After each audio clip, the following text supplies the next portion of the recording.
I am muted. Thank you for pointing that out. I was sitting here talking to myself. Can you hear me now? How about now? Verizon commercial. Can you hear me now? I should be unmuted now. Are we good? Still muted? Okay. Yeah, I was muted there. Sorry. I had the mute on. So I was saying hello to everybody. So now I done missed it. Done missed it. So hello, everybody. So we're gonna go and start where we left off, but actually, I would like to,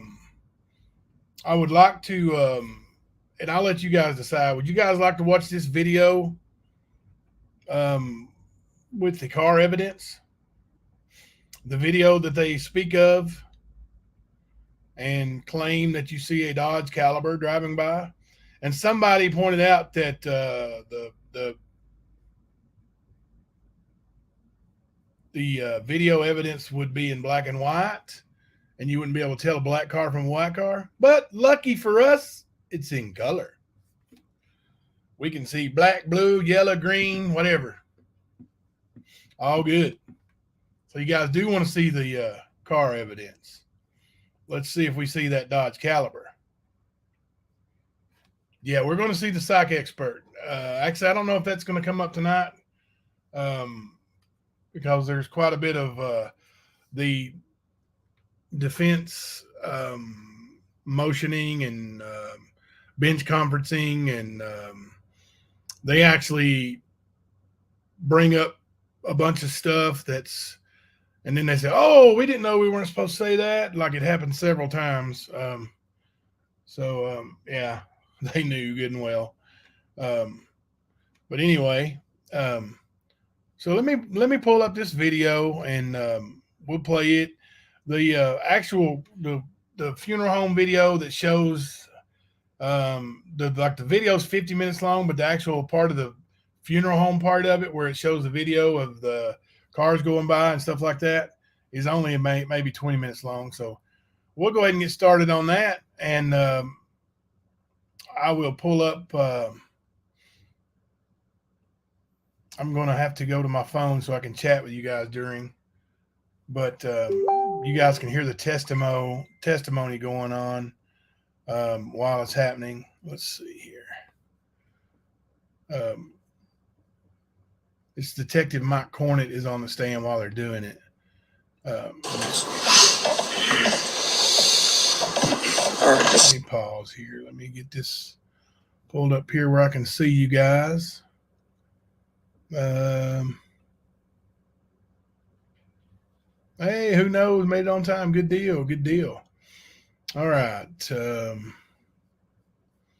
me blow this video up so you guys can see it as good as possible. I'm going to go ahead and cover up the whole screen with the, actually, let me share the screen first. That would help, wouldn't it? Share screen, entire screen. Got you there. Now let's pull up this video.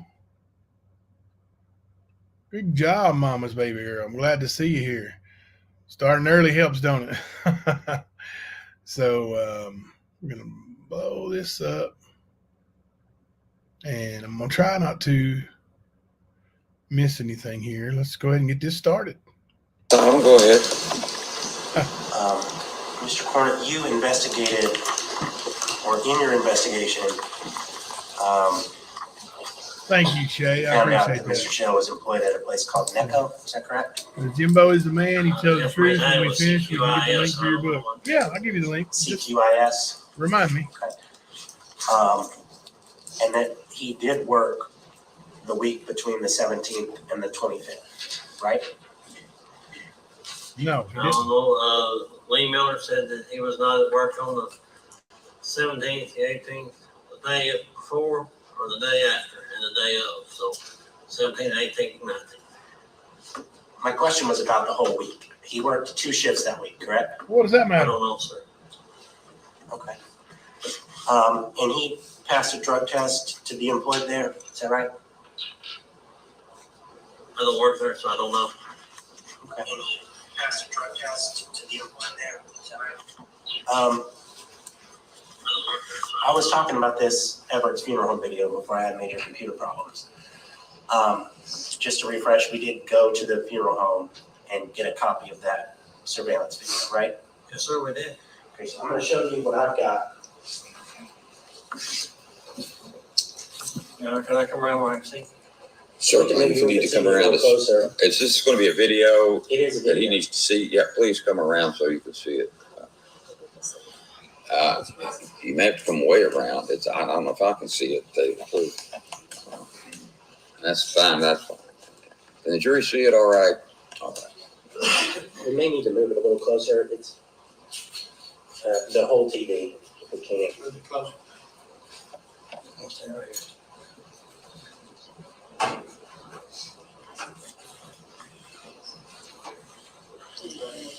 See that? Okay. So Everett's funeral home is over here. It's looking down. This is Kelly Street, right? Yes, sir. And this house right here is Mr. King's house. Is that right? Yes, sir.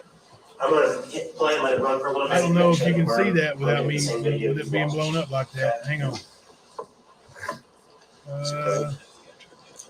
Yeah, crap. That's not good. There we go. All right. I'm sorry that's not as big, but that gets the whole video in that way. Street here goes up, and there's a street in the back, and there's railroad tracks here, right? Let me, All right, look. I just You discovered. guys see I my just looked arrow? Up here. my arrow. It's sad to get old. I think Ronnie King's house is this So if you area want to move that closer to the jury, you certainly can. right here.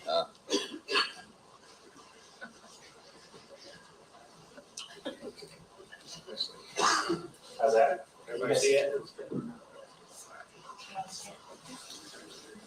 So these are railroad tracks that go behind Mr. King's house, which is right there. Railroad tracks are right here, This is the parking lot of the funeral home. and this is the parking lot of the funeral home. And this is the camera angle that you viewed when you were investigating the murder front, right? I think the view it's the same camera, but I think I zoomed in on the house and they can slide the camera over one way, left to right, so I can be closer to the house. Okay, As you zoomed in while I was at the funeral home watching the video, it became a little bit more pixelated. It's not as clear as this. And that's kind of pixelated. You can see. I was getting ready to say, I think we've blown it so big on this TV that it's already pixelated. When you viewed that at the funeral home, right? Yes, sir. And then we went to the funeral home and they made us a copy of this tape, right? Yes. Okay, I'm gonna play it. Well, two things I want to clarify. Hello, who knows? Time down here at the bottom, I think you testified to that the time on the funeral home video wasn't the correct time, Yes, sir. right? Yes. Yeah, So the time the is one you saw, incorrect the on time the you funeral saw, home video. This time was never right. So we're not really gonna pay attention. This is not 8:31. Right, Right, sir. That's correct. but it is light outside, right? It's not a night vision camera. It appears to be light outside. Thank So you, we know that Arkansas. this is sometime in the morning. We don't know the exact time. Is that right? Let me share that. I'll have to come back to the video. Sometime during daylight hours, yes, sir. There you go, guys. Can you go to 9?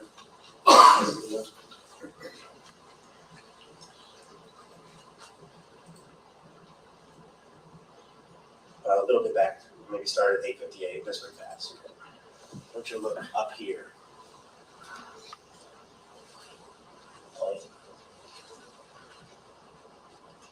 I can't zoom in. I don't.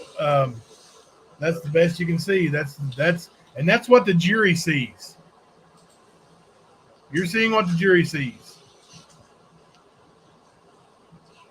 and what the defense counsel sees. That's exactly how it's played for the jury. Okay, you can stop it.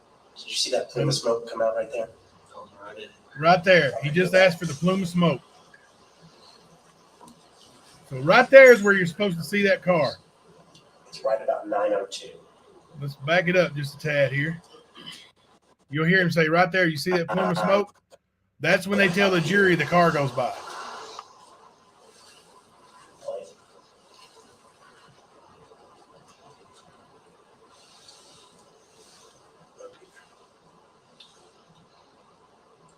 I can try to pause it maybe.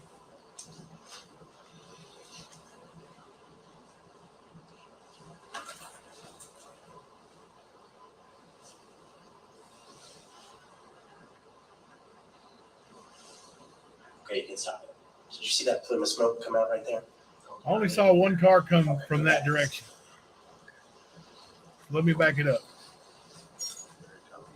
And I'll try to pause it on that car. Is that right? Sometime during daylight hours, yes, sir. Perfect. Can you go to 9? Did I miss it?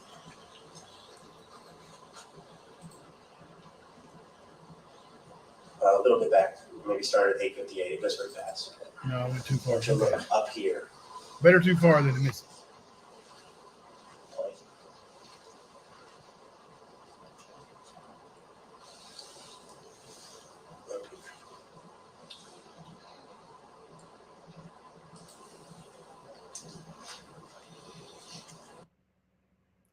Okay, there was a car.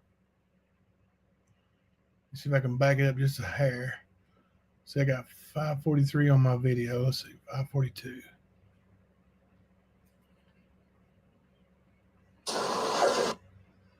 Maybe not. 507.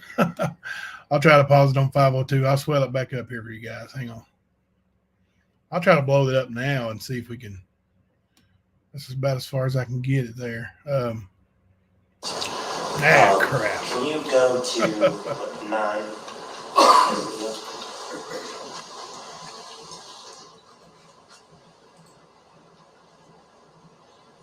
A little bit back. Maybe start at 8:58. It goes very fast. Don't you look up here?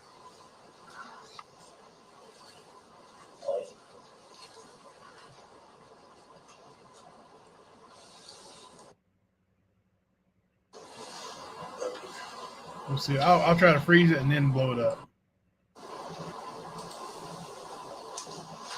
That's better. Yeah. 542. All right. Yes, sir. Right? So even the one you saw, the time you saw it, this time was never right. So we're not really going to.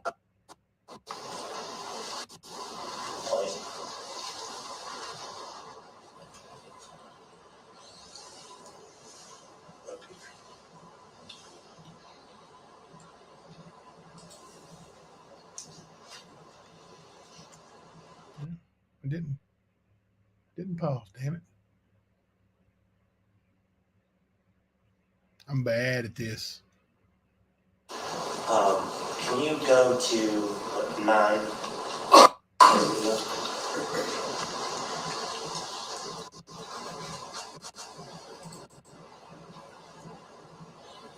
A little bit back. I'm so Maybe sorry, start at guys. 8:58. It goes very fast. Can you change the Don't you look playback up super? here? I don't know how to do that in this this Final Media player that I've got downloaded.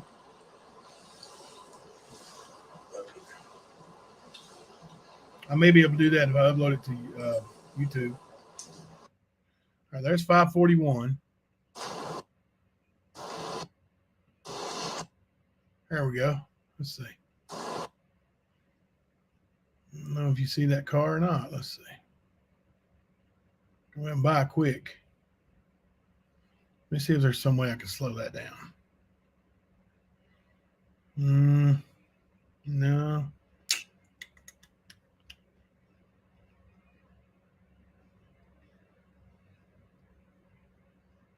Even the one you saw, the time you saw it, this time was never right. So we're not really going to pick. But you guys see the jury is seeing what you're seeing here, and it's, you know, I don't. Oh, here we go. Maybe I can do it like this. The time on the funeral home video.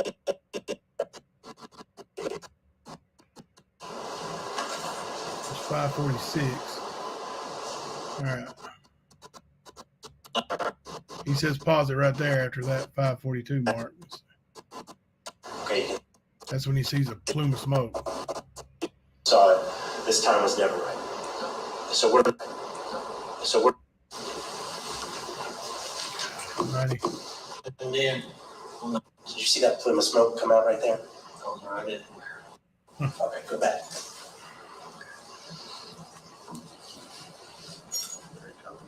He's going back, so maybe we'll Right see about here. 9:02.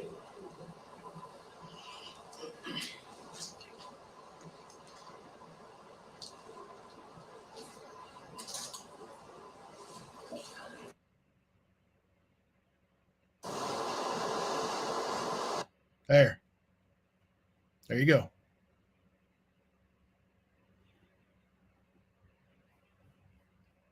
There's the car.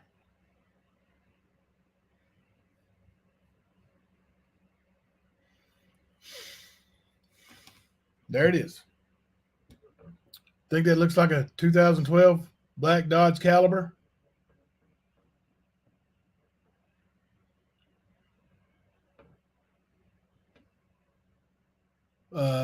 The back end doesn't look the same to me.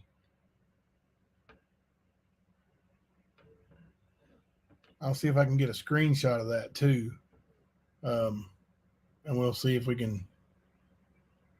Let's see here.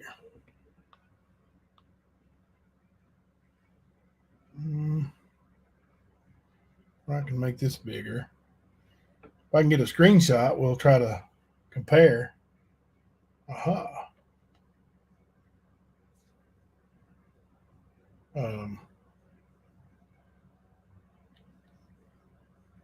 Okay. So just looking at that, all right, I'm going to bring it back down some so I can chat with you guys. Yeah. Looks kind of like you guys ever seen a Plymouth Horizon? That's what that kind of looks like to me.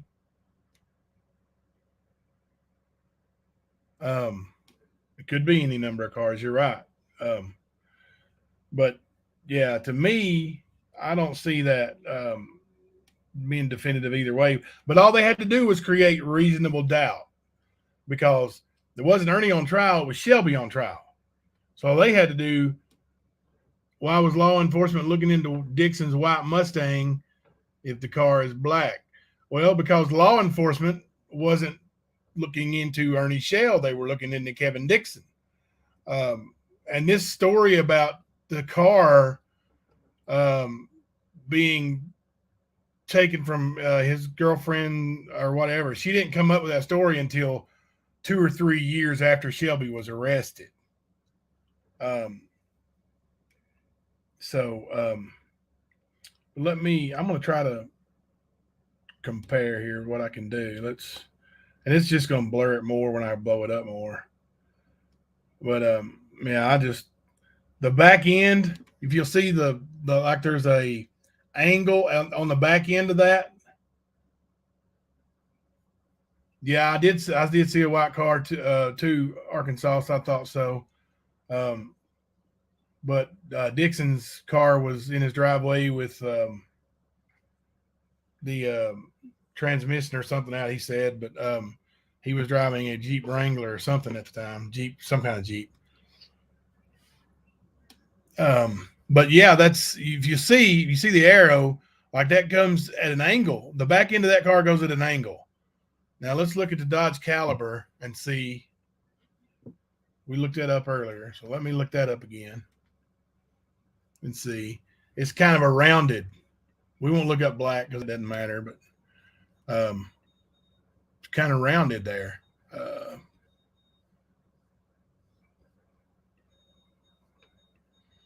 I don't know if you guys can see that.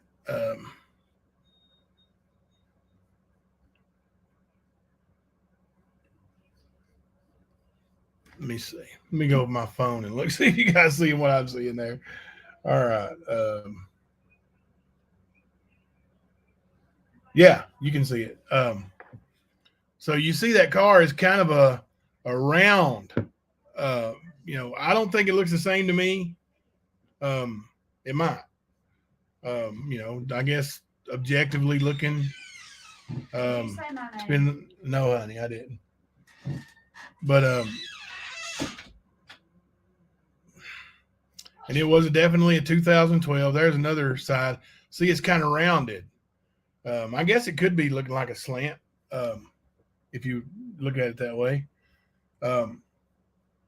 4-door. It's kind of a long type car with let's count the windows. So you got a front window, rear window, and a rear side window. There's 3 windows there. So how many windows do we see in the video? Can't see. Yeah, I don't know. The front end looks a little different. The light there and this light here looks different to me. I don't know. I don't think it's a Dodge Caliber. We'll move on. Take a picture with your phone. You can enlarge it that way. It's a lot better. I will. Let's see. I did, and it's still not. It's kind of blurry. Let's see. All right, let me see. Yeah, it's blurry when I blow it up. But I'll show you what I got. Anyway, I'll send myself a Facebook message with it and share it with you guys. How about that? Us detectives here at the stand. We're doing some detective work. And that's okay, because we got a right to do our own detective work too, right? Let's do it. All right. I don't want to dox nobody. Let me get. That's one of my basketball players there. Let's see. Let me pull up my Jimbo. There's that. About the best I can do right there, guys. As far as sharing it, I guess. But okay. Yeah, it's blurry. It's really blurry. So I got everywhere. I got 100 things here. I've even got something pulled up later for an IP address. And I'll go ahead and share that with you now, so we can go ahead and knock close that window. The defense says that an IP address, they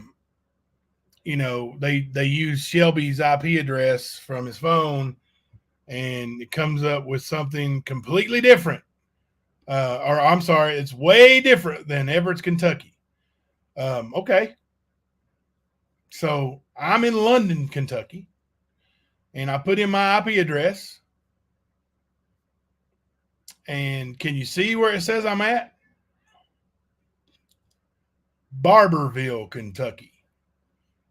35 miles away. So that argument doesn't hold any weight either. But we all know Shelby pled guilty, so it really doesn't matter. Oh, there is that. How many of you guys, did anybody miss the Shelby Shell guilty plea earlier? If you missed the Shelby Shell guilty plea, put a 1 in the chat. And kind of does look like a Pacifica, doesn't it, Banner B? A Pacifica. Definitely, I don't think it looks like a Caliber. I mean, I don't know. I would hate to be, honestly, I would hate to be on that jury. I would not enjoy being on that jury. Red Ruby Sky in Arkansas, you guys did not see the, you guys missed it. Okay.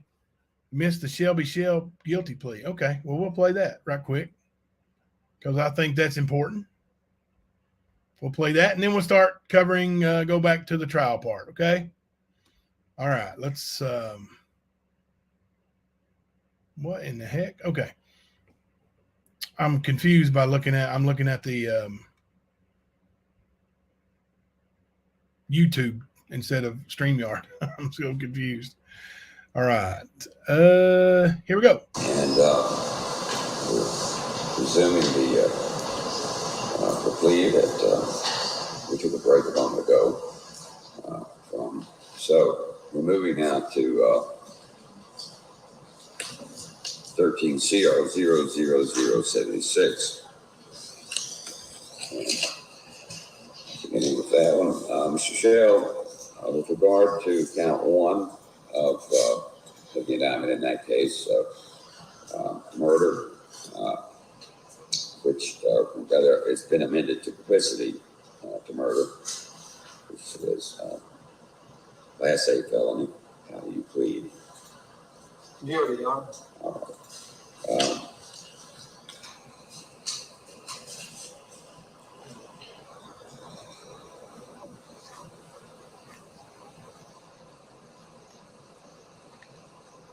I said a Class A felony. I think it's still a capital offense.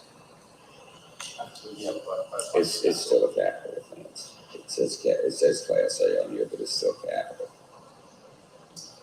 Yeah, I was incorrect on that. You're right. And at this point, it's a distinction without a difference as far as the plea is concerned. Yes, sir. I'm going to ask you, Mr. Sheriff, on or about February 17, 2013, you committed that offense by causing the death of one Ronnie King. Yes, sir, Your Honor. All right. Count two, tampering with physical evidence. How do you plead? Guilty, Your Honor. I'm going to ask you, on or about February 17, 2013, you committed that offense by mutilating or altering or removing physical evidence from the scene of the crime that involved the death of Ronnie King. Yes. All right. Count three, What? robbery. How do you plead? Guilty. I'm going to ask you, on or about February 17, 2013, you did in fact commit that offense by committing a theft, using threats for immediate use of physical force upon another, one Ronnie King, to accomplish theft while armed with a deadly weapon.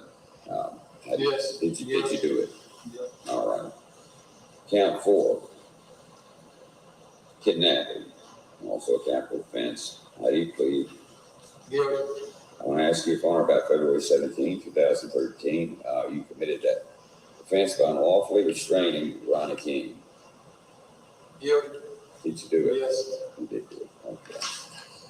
Count five, burglary in first degree, Class B felony. How do you plead? Guilty. I want to ask you, if on or about February 17, 2013, you committed the offense of burglary by knowingly entering and remaining unlawfully in the residence of Ronnie King while armed with a deadly weapon. Yes, sir. All right. Count six, arson in the second degree, Class B felony. How do you plead? Guilty. All right. I'm going to ask you, if on or about February 17, 2013, you committed that offense by starting a fire with the intent to destroy or damage the building of another, specifically that of Ronnie King. Yes, sir. Okay. Count seven, having possession of a handgun, having been a convicted felon. How do you plead? Guilty.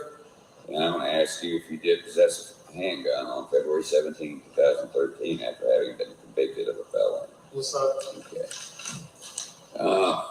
Count three, being a persistent felony offender in the second degree. How do you plead? Guilty. I'm going to ask you, if before the charges are brought in this case. Oh, get out of your objection, Your Honor. Dismiss, Your Honor. But that's suspended. I'm Yeah, sorry. Thank you, Mr. Shell, for bringing that to my attention. Very good. Having a Oh yeah, he's intellectually disabled, all right. I'm accepting them, and it's my understanding of what we've already talked about this, that sentencing will proceed today. Is that correct? Sure. All right. We're waiving a separate hearing and a delayed PSI. Yes. All right. Total sentence of 20 years. We're We'll start with 14 CR 00137. And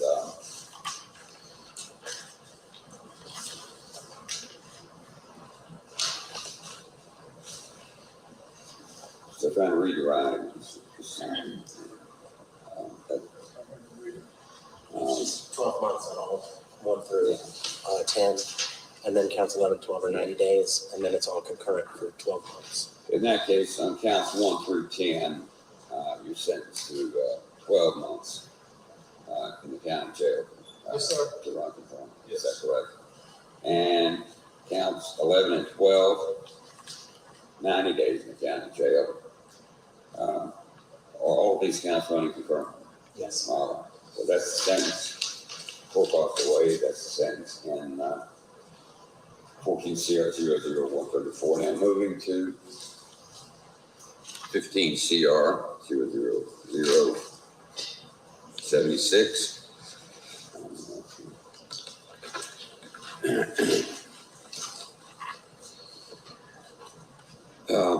Under count 1, Mr. Sherrill, you're sentenced to 20 years. You shall have credit for all jail time served since 2013 in this case, other than that specifically served for the It's going to consecutive. well, 13 CR 00516. It's going to be consecutive in that. Yeah. And, It's going to be consecutive. yeah, I know that, and it runs consecutive with time served in 13 CR 00516. Yes. Okay. It's a little bit backwards because he's already been Yeah. sentenced on the case that happened afterwards, but Yeah. the idea is that he gets all the credit for the time that he's been in jail. Count 2, 5 years in prison. Count 3, that 20 years. Yes. Count I had to add in the robbery charge on it. So, Count 4, 20 years. Count 5, 10 years. Count 6, 10 years. Count 7, 10 years. Count 8 is dismissed by agreement. and all those are to run concurrently. And all the sentences in this case will run concurrently with that sentence just pronounced in 13 CR 00076. Is that right? Yes, that's by actual statute. That's actually, I've got too many numbers. Or, no, I'm sorry. They run concurrently with one another, but consecutively with its sentence in 13 CR 00076. Is that correct? Yes. But you got it backward. This is 76. This is Consecutive 76. to 516, which he's already serving, and concurrent by law with the misdemeanor time. The sentence in this case is to run consecutively with that in 13 CR 00516. It's Okay. for It's total. it's a little hard to read, but I think we're good. And he gets credit for all time, jail time in this case, except with that served specifically in jail in 13 CR 516. Right, he doesn't get double credit. No double credit. We got it. That's the sentence. What do I? It'll be 20 on 13 CR 76, consecutive with the 10 We don't he's have to doing on put that in. 516. All right. Yeah, I'm trying. I think I know So that's the sentence of court costs are waived in that. Thank you. And we'll notify probation and parole to get their part done in this. And Mr. Shell, good luck. Thank you.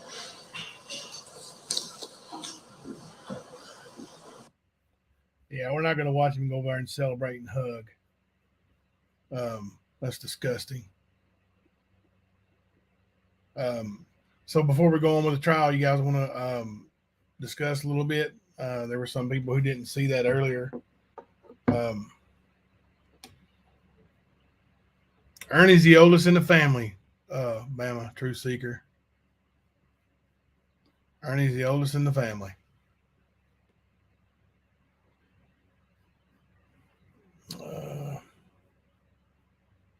Sadly.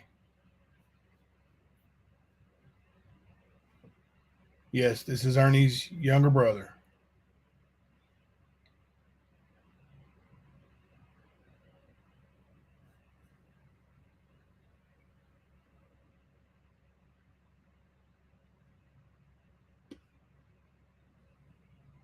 Somebody named Jamie in here. Oh, Jamie Lynn. Jamie Lynn. I just really feel sick for Ronnie King's family. He should be in jail for life. I 100% agree. I 100% agree. He should never see the light of day. He doesn't deserve to be out of prison ever. Yeah. Oh, and there's another file of 12 charges that I didn't even play. He pled guilty to 12 other charges, kidnapping and holding hostage jailers with shivs and having contraband that was dangerous, like something he could kill somebody with. Sin take you farther than you want to go. That's right, Axe. You're right. What are you wondering, Muppets? Let's check you out here. What do you got?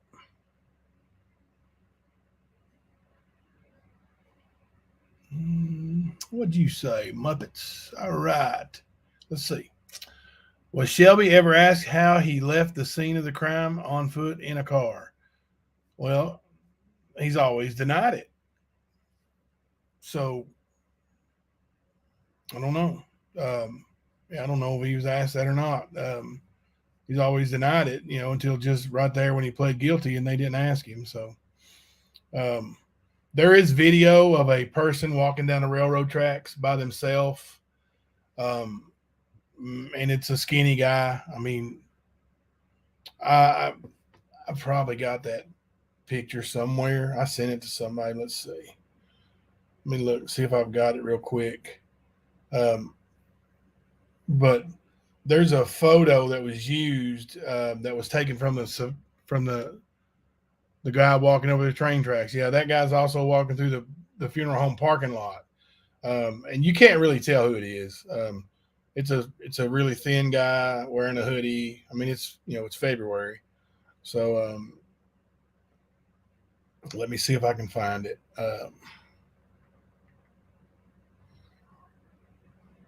It's untailing. Let me see. I've got so many pictures and screenshots and so much stuff.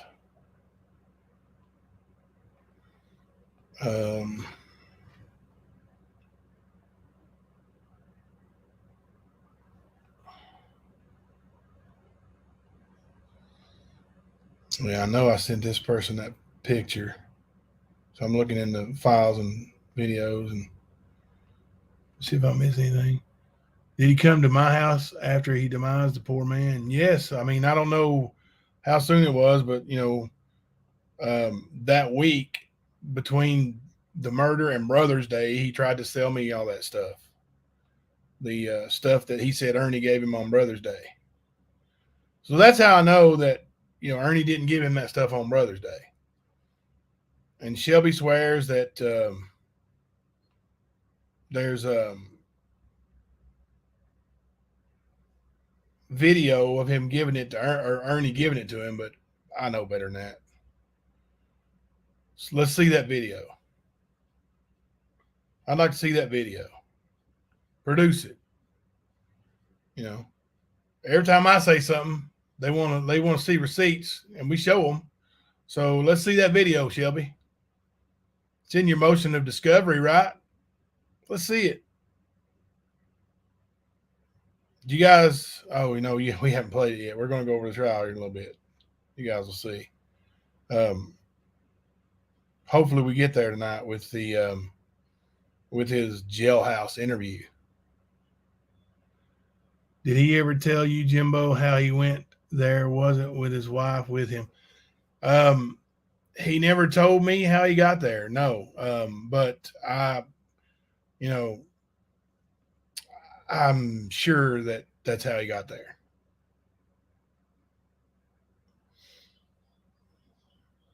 And listen, she doesn't deserve to be, drugged through the mud anymore. I mean, I don't know if she was complicit in what happened or if she was just driving, but, Shelby beat her to death. Like he beat her brains out.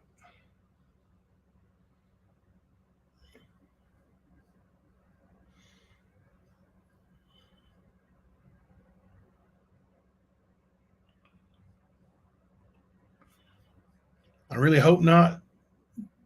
Didn't actually think she's only one he talks to. How long have they been talking? But another content creator wrote him and he wrote her back. Yeah. That was yeah, he did. And he writes people all the time, I'm sure, you know, like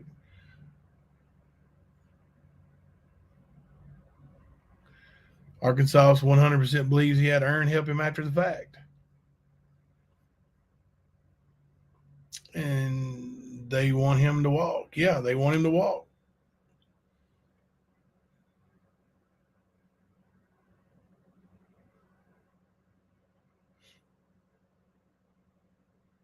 Yeah, that's jailhouse love for sure. I mean, that's it's pretty simple to see. I mean, you know, she'll deny that to the hilt, but anybody with a set of eyes can see what's going on there. You know, like the call log. You know, they do send him money, a lot of money. They actually had it posted, and then they took it down, and it was hundreds of dollars. And then somebody sent me a recording of them saying, explaining it, how they, you know, it was to pay for all these files that he's sending to them. Those ain't cheap, she said. Yeah, right, Sean. You're exactly right.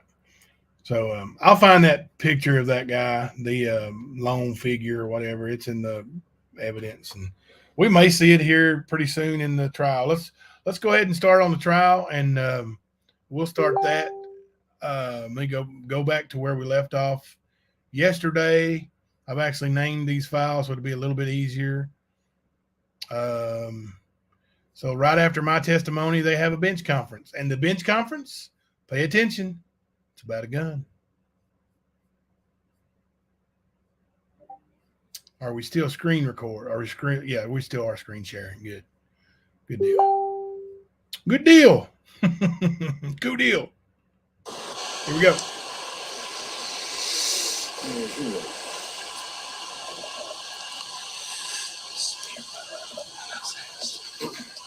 So we're approaching the point in time that the search warrant is taking place in Richmond, and we need to start talking about the evidence that was seized by the detective. I didn't want to just jump into that without bringing that to the court's attention, because he does recover items, several, from Chevy Shell, from his person, from his vehicle. There is one that we need. I would suggest we take the time, just so Mr. Cornett, doesn't know maybe about the motion and the objection, and no objection to the book. We need to inform him of that. The Commonwealth will have, so long as, and I'm pretty certain this is true, so long as the not talking about the now we're getting into a specific. Can you guys not see that? If that does not take away from the charge of. Did I not share the screen? Possession of a handgun, which has been segregated from this case. Let me check. Then we have no objection. It says screen sharing down there. To not talk about that gun. All right, let me just let me pause it and fix it. My bad. All right, yeah, it says screen sharing going on. Oh, I know what I did. Here we go. Let's see. Is that better? Now let me pull it up. I had myself on the when I brought myself up to discuss. Now, can you guys see that better? Should be better. All right. That charge has been set. Yeah. I'll make it bigger.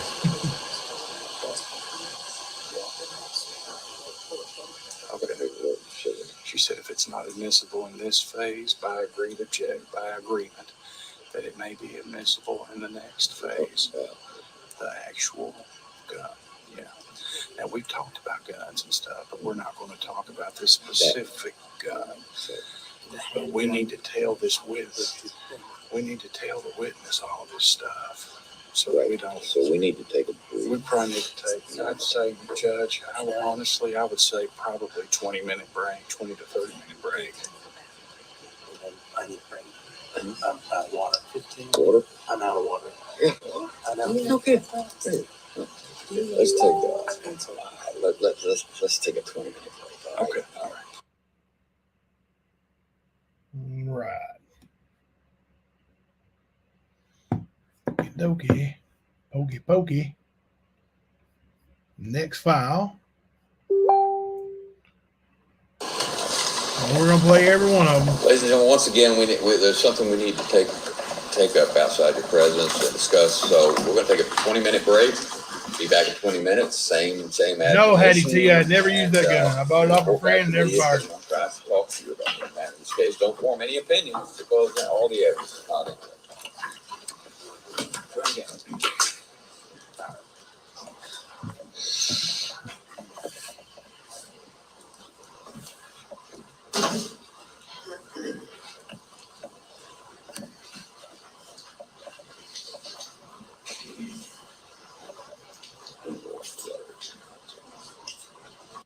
All right, next file.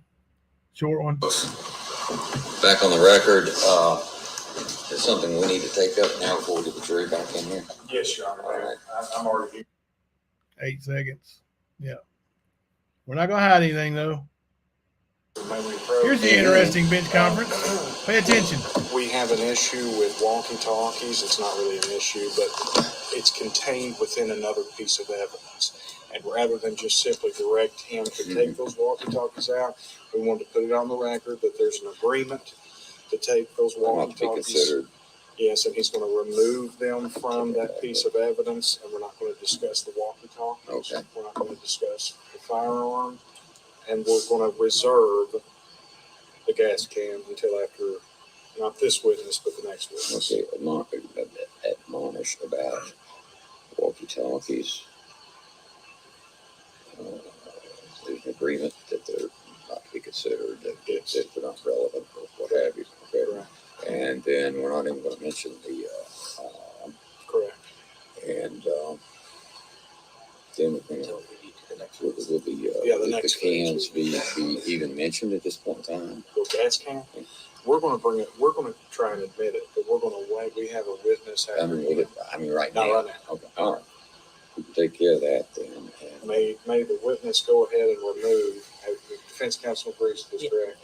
Going ahead and removing the walkie-talkies from the evidence bag and from inside the other piece of evidence, so that when he puts it in evidence, the walkie-talkies are with it. The walkie-talkies are inside a pocket of a hoodie, so we just have to Okay. take the walkie-talkies out, and then we're Okay. good to go. well, is it going to be brought up that they're walking? Should I? No, I'm saying let's do it right. We're Let's do asking it you now. for an instruction to say, yes, go ahead and take those Go ahead walkie-talkies out of And, the hoodie. and move them, yeah, and so I don't have to admonish the jury about it. No admonishments. We're just not going to talk about it. We're just taking them out of play. But the gas can is still in play. We're just not bringing it up yet. Okay. And then the gun for the next phase.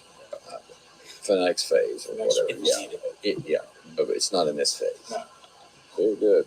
That takes an important thing off, at least off my list to come up with, yeah.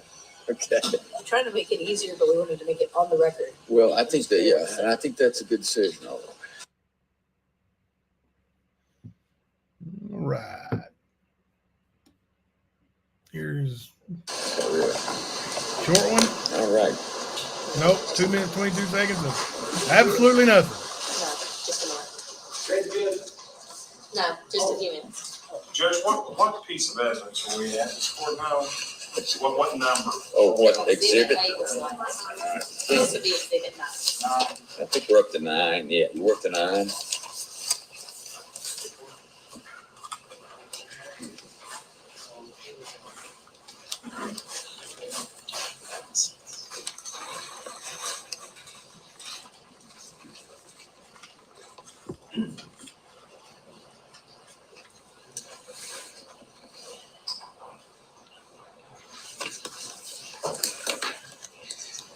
Okay, are we ready? Judge, he's removing He's the got walkie-talkie. to get that stuff corrected. All right. Okay, yeah. Okay, good. While we're talking, are you guys going to submit instructions? We are going to need to do that at some point. Huh? Yes, we are Yes. going to need to do that, yes. Okay. Is Commonwealth planning on submitting some instructions? Yes, Your Honor. All right. What I suggest is maybe email them to Gloria's email. I don't know what her email address is back there, in a format that could be edited, Word, something like that. Okay. And that way we'll have good working copies to deal with, and in digital form. We could probably submit ours after the case is over. I couldn't hear you. He said they could probably submit theirs after our case in chief. is Yeah. finished. Yeah, but I'm saying when you do, Yeah. we'll get, I think it'd be all right with Gloria, but just email them to her directly, and that way I'll have something digital to work with. Is the system up, email and all that? Okay, because I'm carrying my computer around and I'm not wired into the Judge, domain. may we approach to while we have this break, to take advantage, so we don't have to have another break here? Sure. Sure.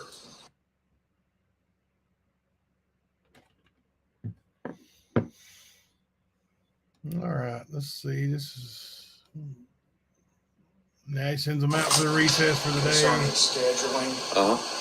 I believe that we have 5, if I count correctly, 5 more witnesses today. Mhm. We're going to request at the conclusion of those witnesses that we rest for the day, because in the morning we may rest. However, we will call Mr. Corner today in the morning, should the defense counsel. Recess for the day. We're recessed. All right. Yeah. And then We'll get everything we can get done today that we can. significant case. Yep. You know, and we, these witnesses are short. We've made some progress today So towards getting things we can done. recess at the end of the day Sure. until tomorrow morning. 8:30 is good with us again. So we may have a little bleed over, and then Then we plan to very well Mhm. announce the conclusion of our case in the morning. Okay. First thing, but we want to sleep on it. we're making. 3 of those 5 witnesses. So we're making some progress. So let's Are you all still anticipate 2 days, 2 complete days for your guilt phase? Yes. No, Yeah, this will be later on. It's Yeah, just it's the really end of what Thursday.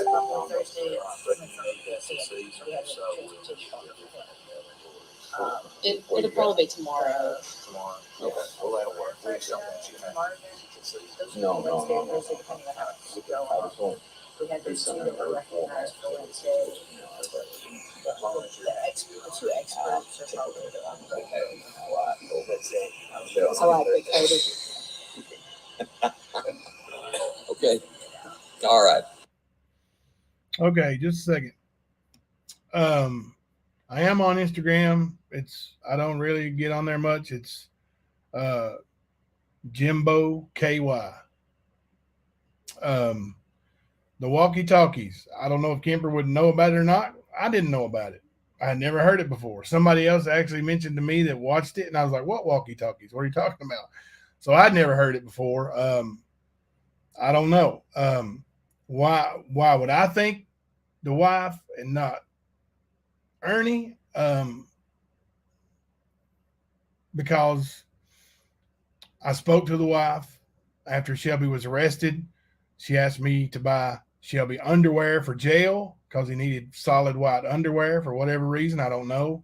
I don't know if that's a jail rule or what. Maybe you guys could snoop into that and find out. But I told her, if you took Shelby up there, they're going to find out and they will charge you. So you need to tell them. Because I knew that I'd recorded him. She didn't know that at that point. And I said, if you had your cell phone with you and you all went to Everett's, they will ping your cell phone and know you were there. And I mean, there wasn't a split second went by. And she said, even if we took the batteries out. So that's what makes me believe the wife was there. She took him up there. I don't think she was part of the commission of a crime. I think she drove her husband up there and drove him back up there again because, like I said, that night, that's the night you can see on the Love's truck stop video, my wife and I met her and Shelby at a Love's truck stop and gave her makeup to cover up her battered face. So, yes, I believe 100% Shelby's wife drove him up there. And she's his ex-wife now. So, and she's had the hell beat out of her. She's been abused. I don't know what kind of relationship she's in now, but I know she wouldn't have had to testify against her husband anyway. So I don't know, but that's why I think the way I think. Ready to get the jury in here now? This is a long video here, guys. Is that the one called the Cascadia? Okay. All right. Okay. Guess we're ready? Yes, Your Honor. All right. I'll Let's move bring back. the jury on in.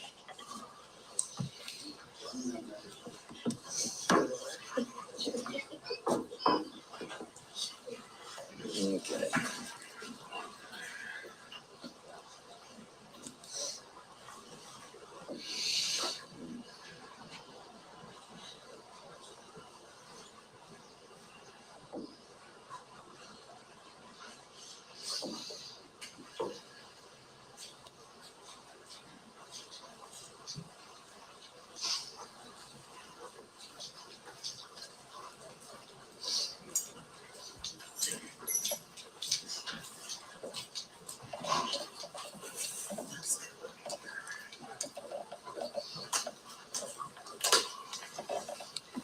All right, ladies and gentlemen, anything to report back? Okay, very good. Good. All right, ready to go. So, well, we can call its next witness. Yes, Your Honor. Come off calls. We still have Mike. We still have Mr. Cornett. Yes. Right, okay. Go ahead. Okay, thank you. Mr. Corner, we were discussing the last time that we were talking in front of the jury, we were discussing yourself within Berea, Kentucky, I believe. Is that correct? Yes, sir. And the execution of what you had stated was a search warrant. Is that right? Yes, sir. In the execution of that search warrant, who was that upon? What person, what place, what thing, what entity? The Shelby Lee Shell residence located at 214 Melody Lane, apartment number 7 in Berea, Kentucky. And on Mr. Shell's person and a black 2001 Ford pickup truck with Kentucky registration plate 136 LXK. I have a VIN number if you'd like to read that. I think that's sufficient identification for my purposes at least. You've spoken now of Shelby Lee Shell's residence, Shelby Lee Shell's person. It's a bit of a tongue twister. The Shelby Lee Shell that you're referring to, is he present within the courtroom? Yes, sir. Right there. Okay. The defendant here today? Yes, sir, the defendant. All right. Now, as you were executing this search warrant or these search warrants, whatever they may be, was the collection of evidence, did that take place? Was evidence collected? Yes, it was. Okay. Were you present for the collection of that evidence? Yes, I was. And do you have here with you today the evidence that was collected at that scene? Yes, I do. And do you have physical possession of that evidence? Yes, sir, I do. And who did you receive that possession from? The case officer now, Rodney Sturgill. Okay.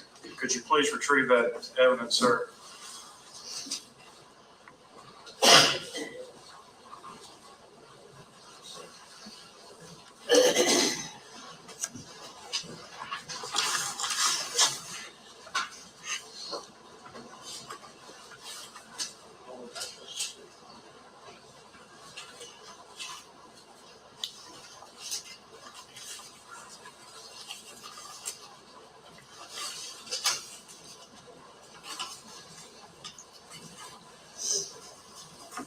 Come around front. Please, if you would.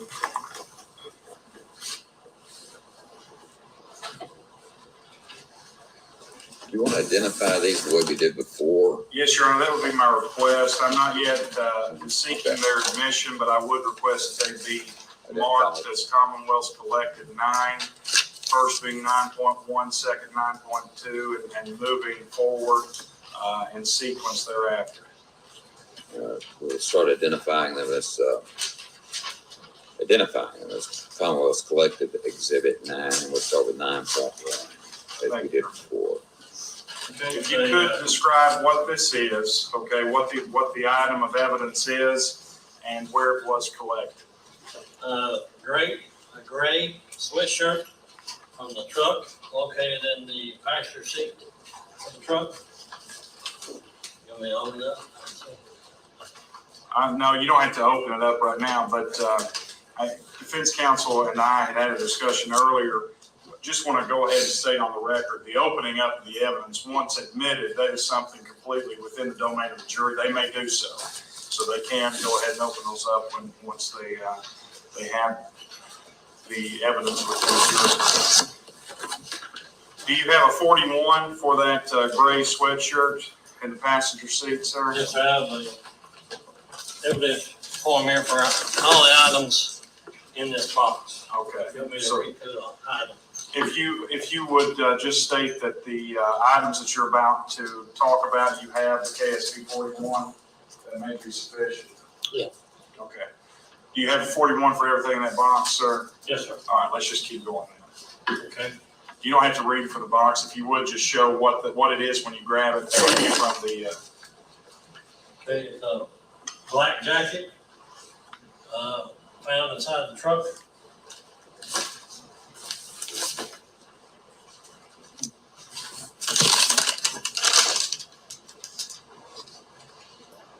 Smith & Wesson shells, found in the pocket of the gray sweatshirt. Shells of ammunition.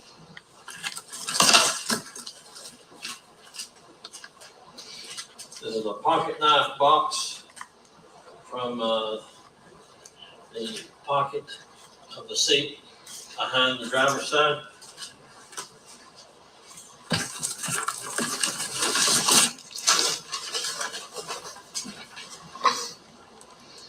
This is a black jacket from inside the passenger compartment of the truck.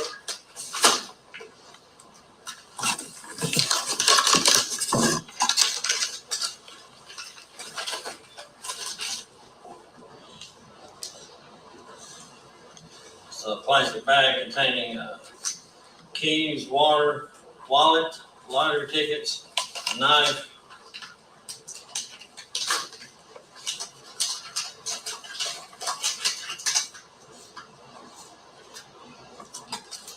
this is a box of 38 caliber Winchester bullets. Well, that was discovered in a sweatshirt pocket on the passenger compartment of the truck.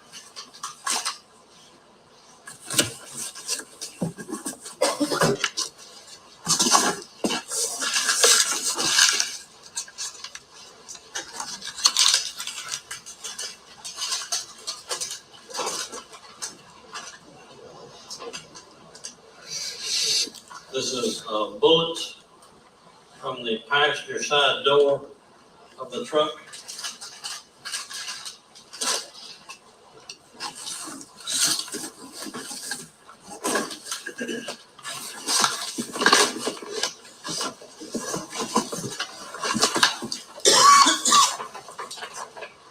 This is wheat pennies wrapped in a sock and a plastic wrap, cellophane wrap.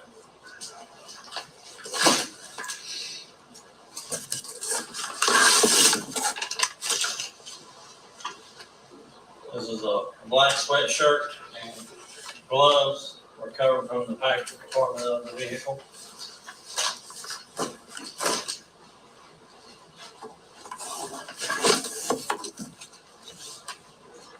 This is a jewelry bag, a jewelry in a black cloth bag that was taken from the person of Shelby Shell at the time of his arrest.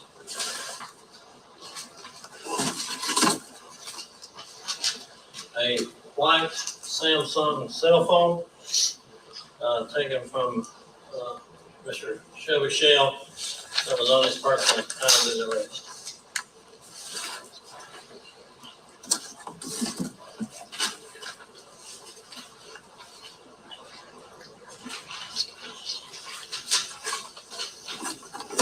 That's everything I have.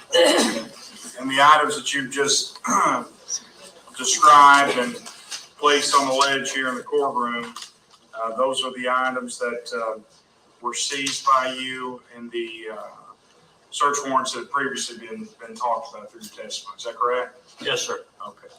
A couple of times during that description, you described the truck or a truck. Whose truck were you referring to? It was a pickup truck that was occupied by Shelby Shell at the time of his arrest, and he's been known to be driving. Okay. All right. Your Honor, I move to admit the evidence as just described and placed on the ledge there by Michael Cornick, formerly of the Kentucky State Police, as Commonwealth's Collective Exhibit 9, and I believe that's 9 through 11. 1-2, I think. I have 1-2. 9.12. Any objection? No objection. All right. Commonwealth's Collective Exhibit 9, including all 12 items as identified. Some have more than in them, but is introduced. Thank you, Your Honor. Pass the witness. All right, any cross on these items or on the witness at this time? I just want to make sure for the record, every one of those items had a KSP 41. Yes, sir. And that 41 is, you collect the evidence, put it in a bag. Everybody that either moves that evidence or takes possession of it signs it, so there's a chain of custody. Yes, sir. And at the end of the day, you're responsible for all that evidence, and it's been introduced, right? Yes, sir. And again, same with this evidence as with the other evidence. You're the lead investigator, so you have the option of sending it off to be examined or testing further, right? Yes, sir. And you do that with a KSP 26. That's correct. And you can send things for DNA testing, is that right? Yes, sir. And you can get fingerprint testing. Did I hear you say that? Yes, sir. You could also do serology testing, which is the testing for the presence of blood. Yes, sir. And then there's also, I guess I would say, electronic testing. You can send it off to an electronics branch. Yes. Right? Yes.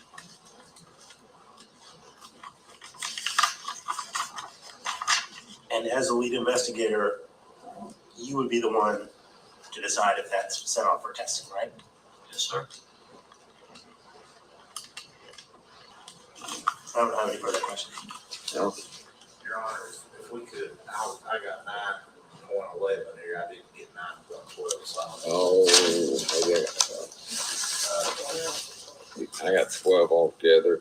9.1 is a gray sweatshirt, 9.2 black jacket.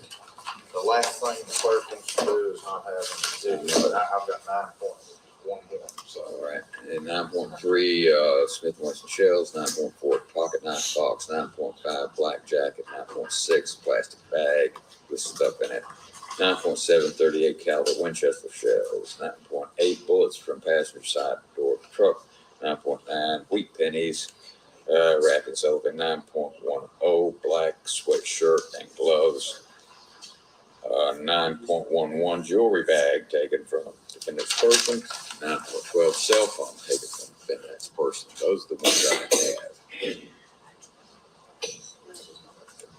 Something may be in there. We can double check.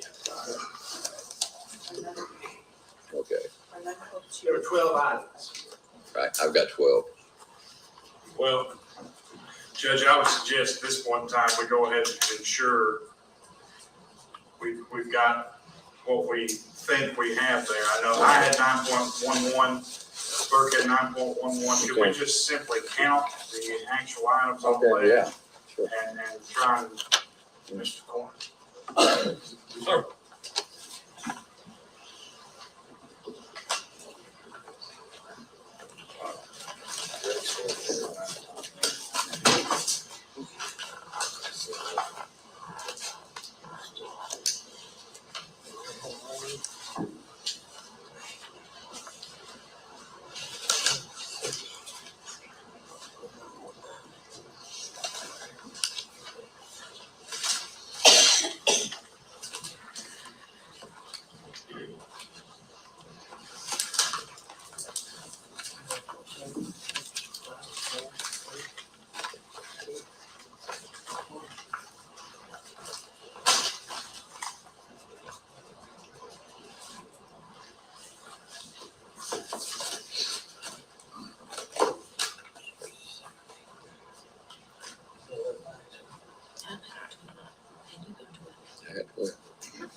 I would say we go through each one individually, go over this All right, and see what we're missing.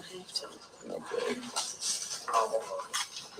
9.1, I have a gray sweatshirt. Yes, sir. All right, 9.2, black jacket. Yes, sir. All right, 9.3. While they're counting, I'm gonna run in here to the kitchen and grab me something to drink. I'm gonna leave it playing though, guys, okay?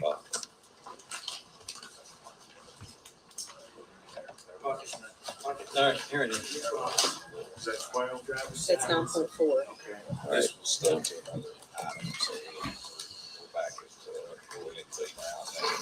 Which is what, 9.12? Yeah. Okay. So we got 9.4 there, so.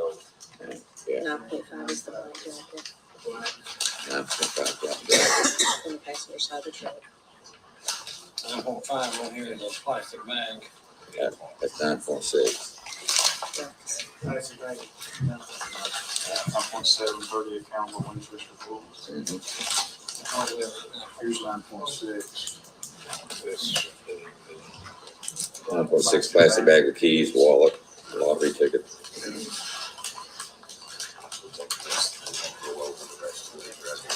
is 9.7, is that right? 38 caliber Winchesters. 9.8, bullets from passenger side of the door, passenger side door of the car. Yes, sir, I was just running off now because we missed the one. Okay. This one.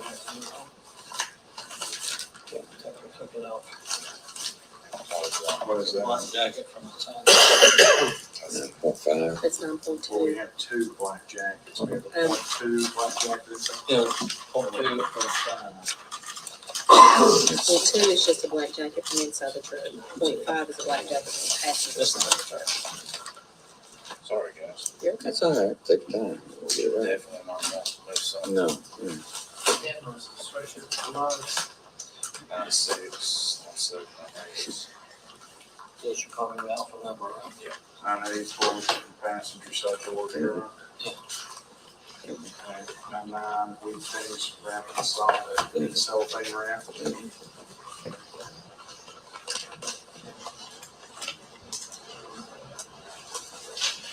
9.10, black sweatshirt and gloves for passenger parking the vehicle. And I believe what I missed is the next one. What is it? 911. 9/11 jewelry bag taken from the defendant's person. Yeah, jewelry in a black cloth bag.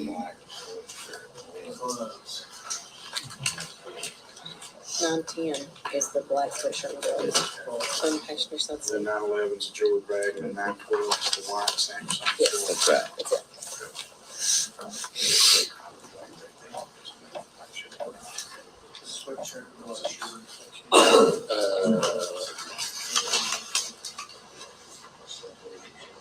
I think it's ours.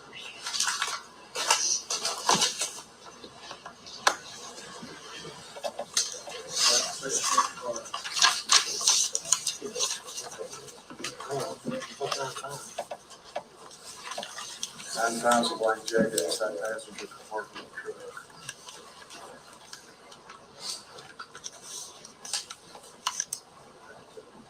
You wanna just move them over here one by one so that we don't have them on the same leg? Okay, we got sweatshirt, gloves. Sweatshirt and gloves is 19. And 11's a jewelry bag.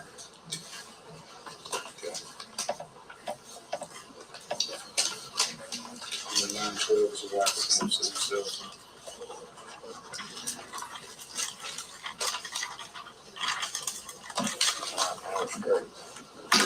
Apologize, Your Honor. That's all right. How many educated people does it take to count to 12?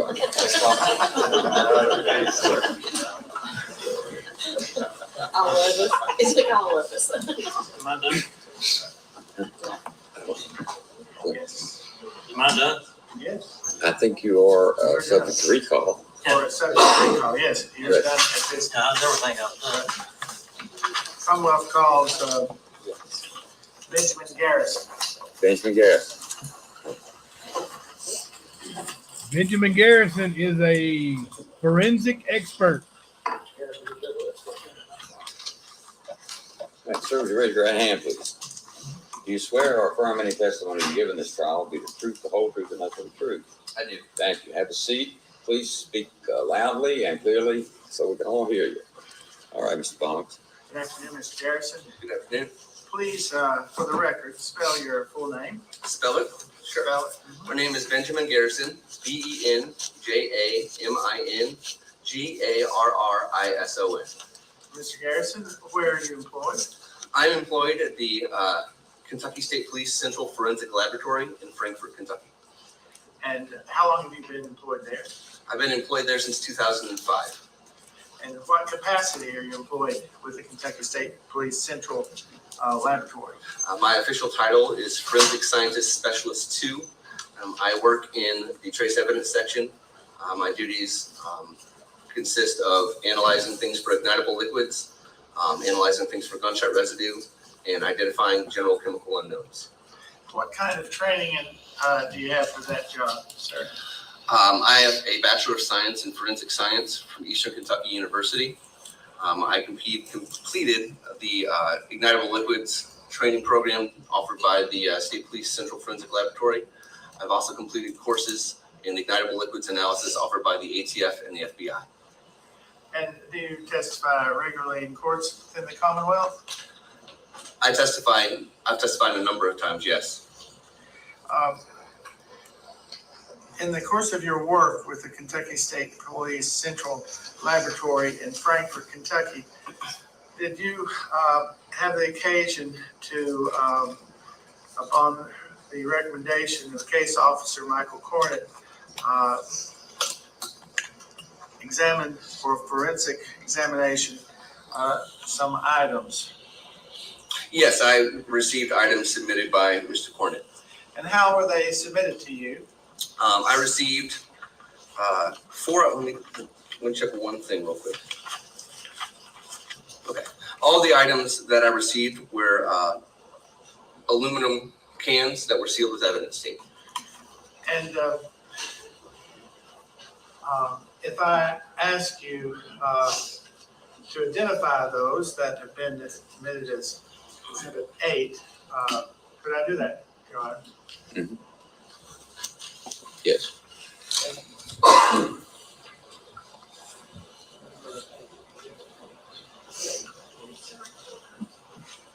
Oh, I'm sorry, I said 8. I misspoke. 8 was, I had it written down here. 6.8, 6.8, item 6.8. Should be.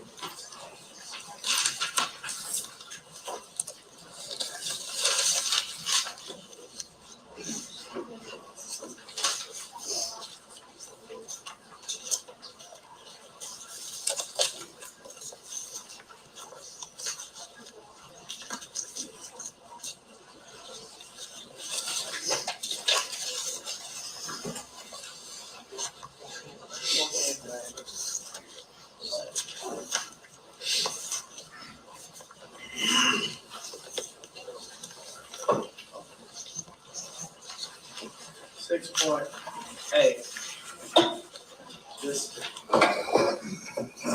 sound familiar? Yes.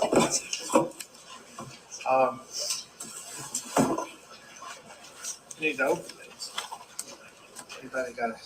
None?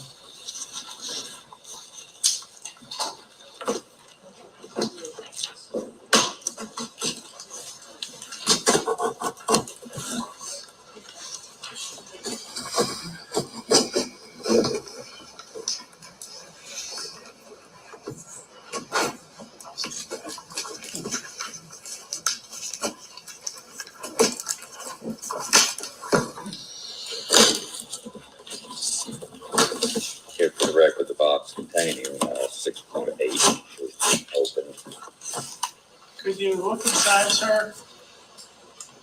Sure.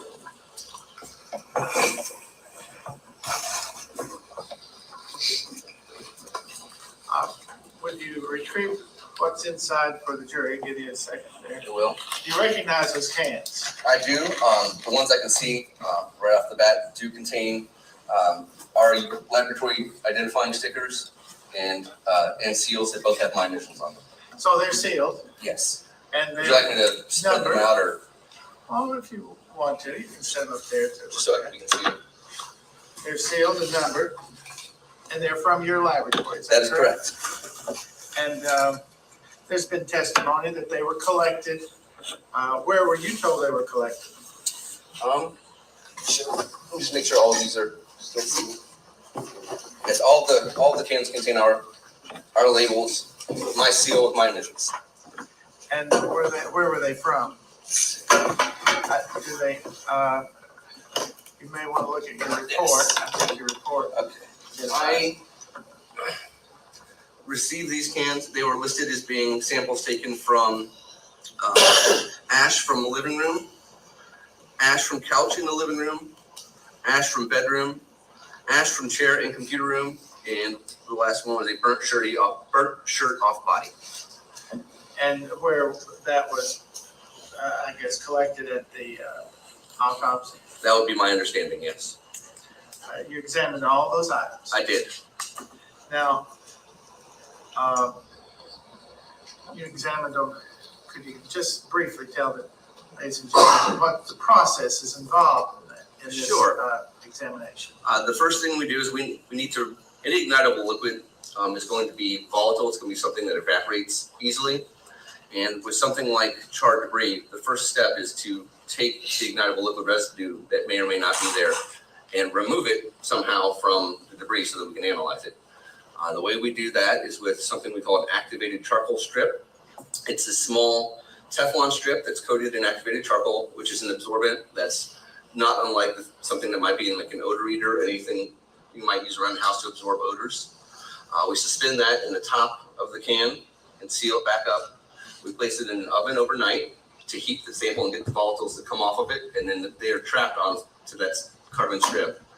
We then take that the next day, put it into a sample vial, and use a small amount of solvent, a liquid, to desorb any organic compounds that might be on that strip into solution so that we can analyze it. That solution, a portion of it, is then injected onto an instrument called a gas chromatograph, and then later an instrument called a gas chromatograph mass spectrometer. And all those are just instrumental techniques that allow us to examine and characterize the chemical composition of the sample we've gotten from the debris. And is that why it's important to collect these samples as soon as possible and to seal them in cans instead of in paper bags or something? Yes, any of these things that we're looking for are volatile and can also pass through anything that's not airtight.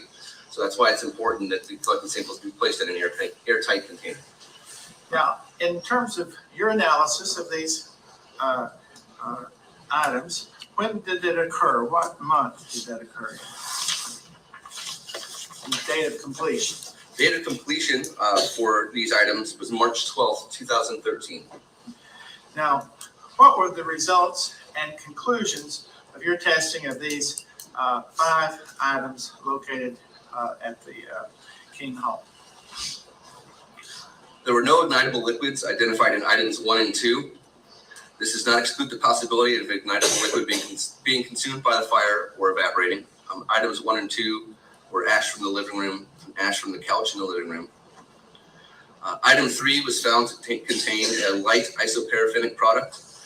Examples of this include aviation gas, high-octane racing fuel, and some specialty solvents. Item 3 was the ash from bedroom.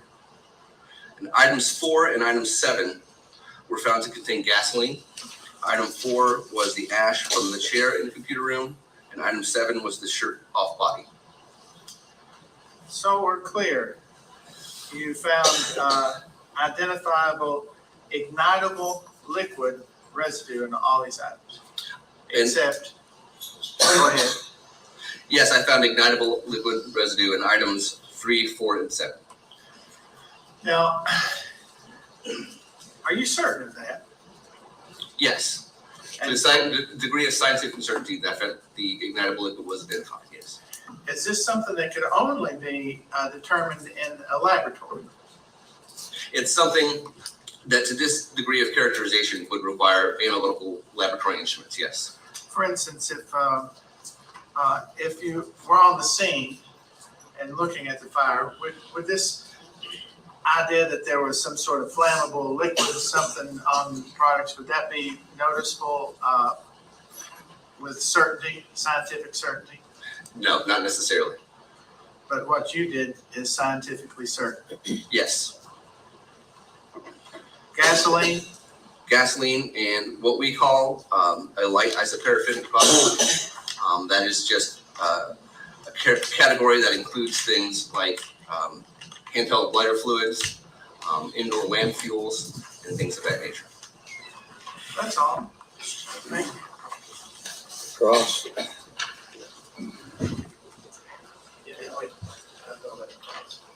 Good afternoon. Good afternoon. Mr. Garrison, you're a scientist, right? That's correct. I'm a chemist with the state police. And so you work in a lab, Yes, and you test things that come your way to that lab, right? that is correct. And so you're not out in the field collecting things. No, But obviously you don't test anything that doesn't come to your lab, right? that's correct. We only test things that are submitted to our laboratory. And did I hear you say you also do tests for gunshot residue?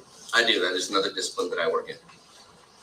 So for example, if someone sent you a pair of gloves, you could test and see if there was gunshot residue on those gloves. Yes. And I've got your report.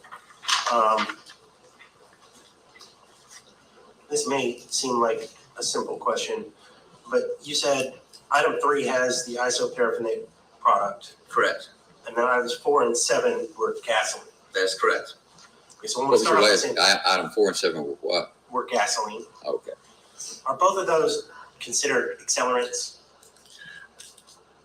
I don't use the term accelerant because accelerant implies intent. The only thing I can say is that those are both considered ignitable liquids. That works for me. And the isoparaffinic product, that's different from gasoline, right? That is correct. It's a different product, yes. So 2 different ignitable liquids were used. Two different ignitable liquids were found on different pieces of evidence. That's correct. Okay, thank you. Evidence that on the body, the shirt, that was gasoline, wasn't it? Yes, Did you prepare a report of your findings, I did. and did you sign it? I did. Is this a copy of it? True and accurate?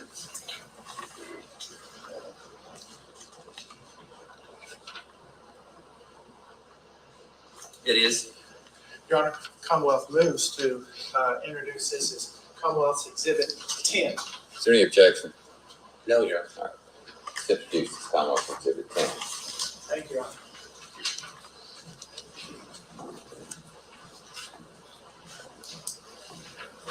All right. Is there any other questions for this witness? No, sir. May he be excused. Yes. Thank you, sir. Thank you. You're excused. Am I released? You certainly are.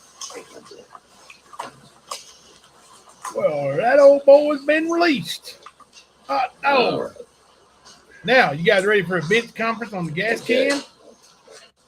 Let's do it. This should be some good stuff. They had an objection earlier about the gas can that was recovered Mhm. through the search warrant. I'm now going to bring Trooper Cornett up and ask him questions concerning the gas can's recovery and ask for its admittance, and I wanted to do so and give them an opportunity to object. I think our objection was based on the fact that their initial experts said there were no accelerants, but now that he knows Yeah, there is. I think there would be.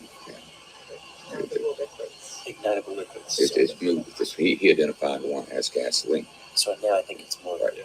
All right. So I think that objection would be moved. What's that? Do we move this right back over? I'm afraid it's gonna fall. Sure. May I It's move? just, You may move it. Yeah, It's just just very get out the it's just fall on that there. little bit of Well, there's the end of that. Okay. Oh, this is a long one too. Just come across, Michael Corner. All right.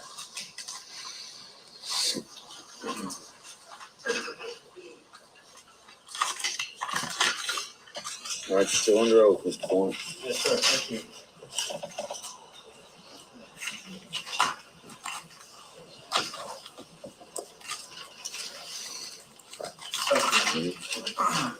All right, Mr. Corner, at the last we spoke, you were talking about evidence that you'd recovered at the scene in Berea with Shelby Shell and the location of the truck and its purse. Is that correct? Yes, sir. All right. Now, given the nature of the talks that we've had thus far, I'm going to ask you a leading question so that you don't stray from what I'm trying to pinpoint. Did you recover a gas can as well? Yes, sir. Okay. Now, where did you recover the gas can from? From the passenger compartment of the pickup truck, Of what? of the pickup truck, the vehicle that was occupied by Mr. Shell. By Mr. Shell? Okay. Is that gas can here today? Yes, sir. Was there a 41, KSP 41 form that accompanied that Yes, gas sir. can? Yes, sir. Okay. And from whom did you receive possession of that gas can from?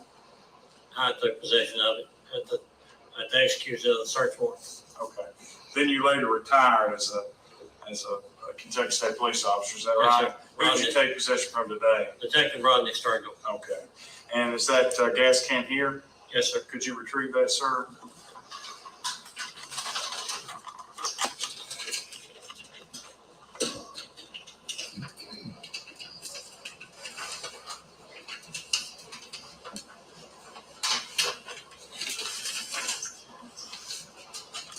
Your Honor, I would propose, given the location of its collection, that we revert back to Commonwealth's Exhibit 9 and make this Commonwealth's Exhibit 9.13.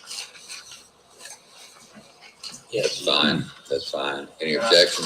No, Your Move for its admittance, Your All Honor. right, the gas can, just discussed, is admitted as Commonwealth's Exhibit 9.13. Keep it in the same collection. Mr. Corner, I'm going to ask you to stand there for just a moment. And if you would you gather 9.11, 9.13,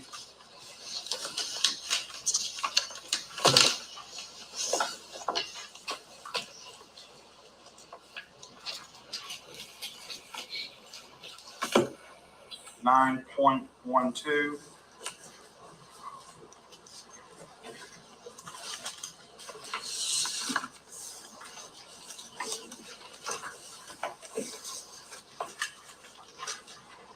and 9.9, sorry. Okay, let's start with 9.9. If you could remove that from its package.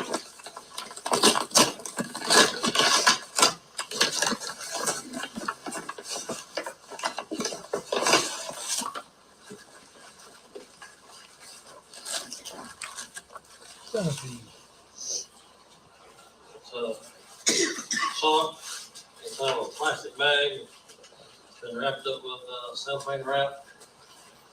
Inside of it is a black nylon bag of some sort. Okay. Could you remove the black nylon bag, sir?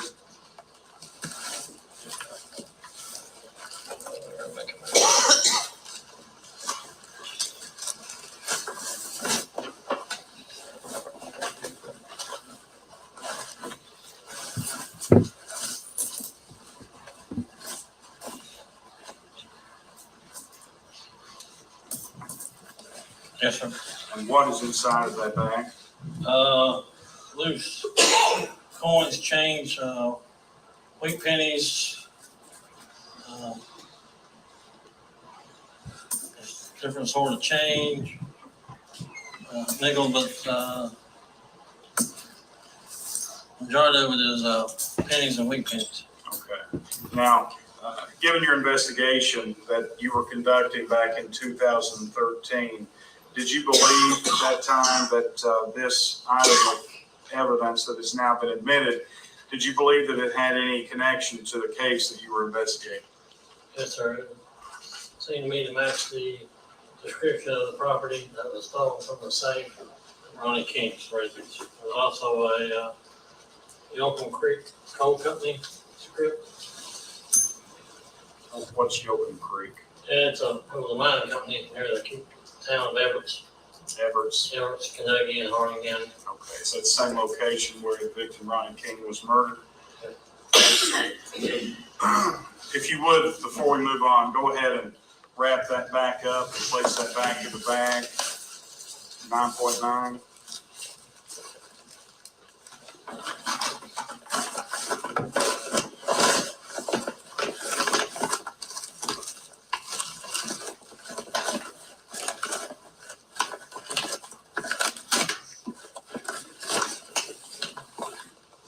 And did you state that was the cover for the vehicle? Yes, sir. Let's move to 9.11, if you would, cover that piece of evidence and remove from its container, the bag.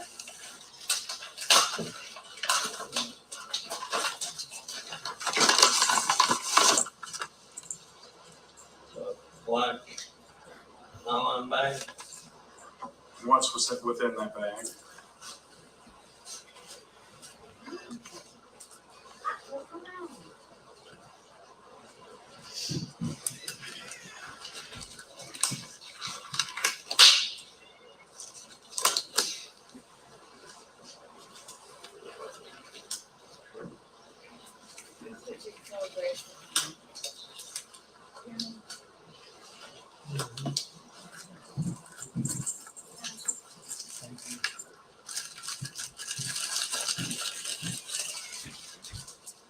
There's a plastic Ziploc bag with some, what appears to be some broken jewelry, maybe a men's Kentucky cluster with some loose diamonds.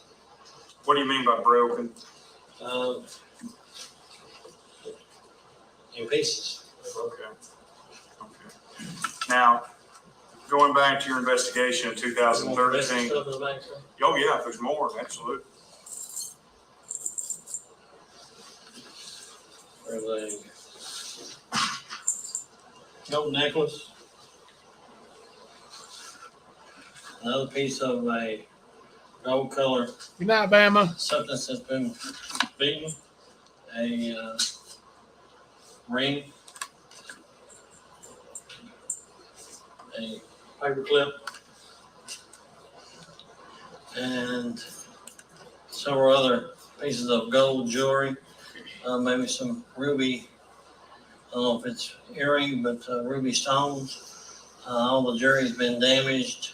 The gold has been damaged. I can see some strike marks on it. Okay. Referring then back to your investigation in 2013 into the murder of Ronnie King, did this evidence seem to relate to the investigation that you had conducted up to this point when the collection of this evidence took place? Yes, sir, it does. How so? One of the family members said there was jewelry and in the safe. Ernie Shell and Dan Collins stated that the jewelry had been beaten with a hammer to keep it from being identified. He had this on his person at the time of the arrest. Who's he? Shell. If you would, then go ahead and place that back within the container, the black bag, and then back in the bag that's labeled. I believe that's 9.11.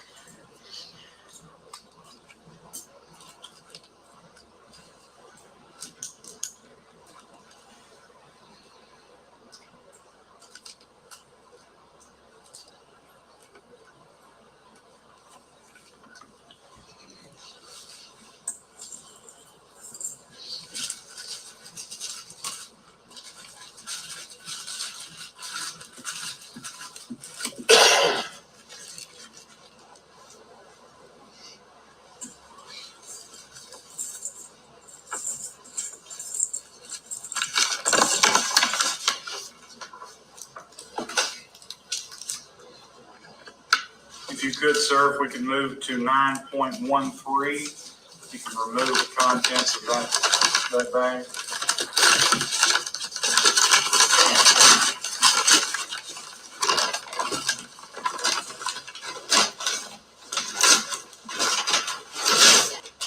So red gas can Where was this recovered from, sir?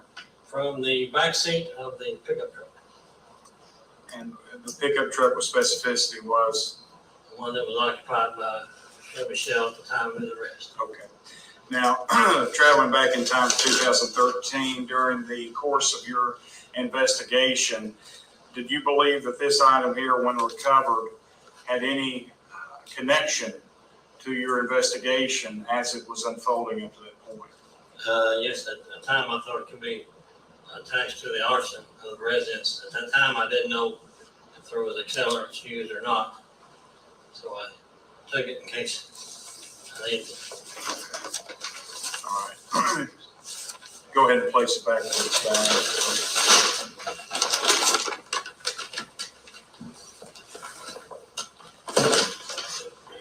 And then lastly, 9.12, if you could remove the contents of that bag.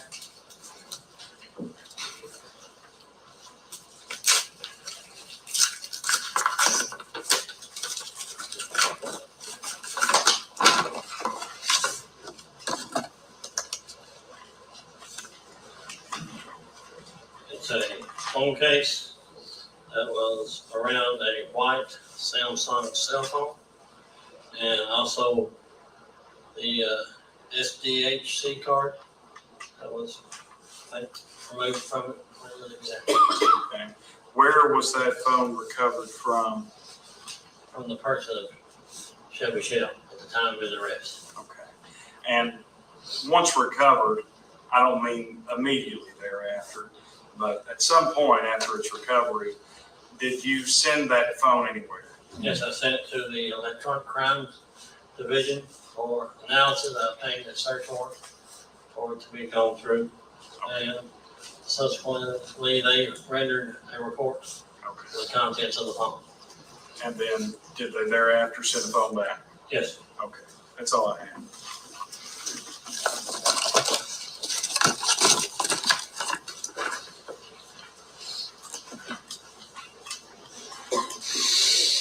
All right, cross-examination. Yes, Mr. Cornick, you did send the phone off to be tested, correct? yes, sir, I did. You did not send item 9.13, the gas can, to be tested, did you? No, sir. And you also did not send 9.9 or 9.11. You did not send those items to be tested, did you? You have to refresh my memory. What's 9.9? 9.9 is the coins. Okay. No, sir, I did not send those on. 9.11 would be the jewelry. 9.11 would be the jewelry.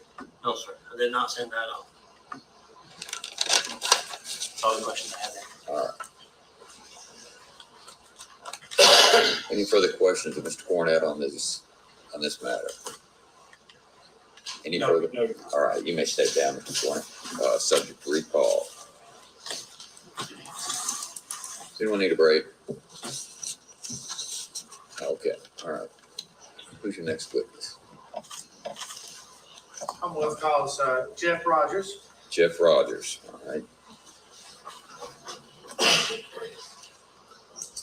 I'm not sure who Jeff Rogers is. Maybe I'll see and then recognize from the videos.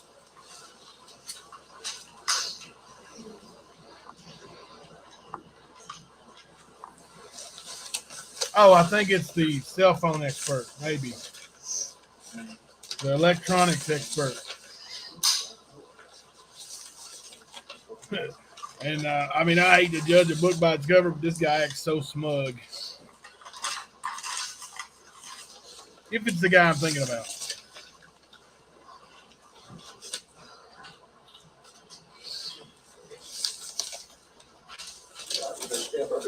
All right, Mr. Rogers, would you raise your right hand, please? You swear or affirm that any testimony you give in this trial will be the truth, the whole truth, and nothing but the truth? Yes, sir. Thank you. Have a seat. Please speak loudly and clearly so we can all understand what you say. All right, Mr. Lee, go ahead. Thank you, Your Honor. Sir, could you please state your name and introduce yourself to the jury? I'm Jeff Rogers Where do you work, Mr. Rogers? for the Kentucky State Police Electronic Crime Branch. And how long have you worked there? It's a little over 5 years. And what is your title at the Electronic Crimes Branch? What's your position? Forensic computer examiner. Okay. What is a forensic computer examiner? We examine digital media, computers, cell phones, computer hard drives for evidence to prove or disprove claims of criminal activity. And you did state cell phones, is that correct? That's a part of what you analyze? Yes, What is your specific title and profession? What do you specifically typically analyze concerning cell phones?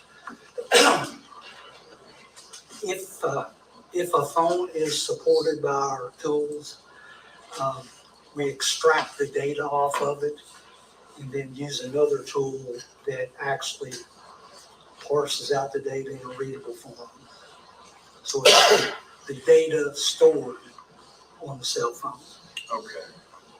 Your Honor, may I approach the ledge and then thereafter approach the witness? Yes.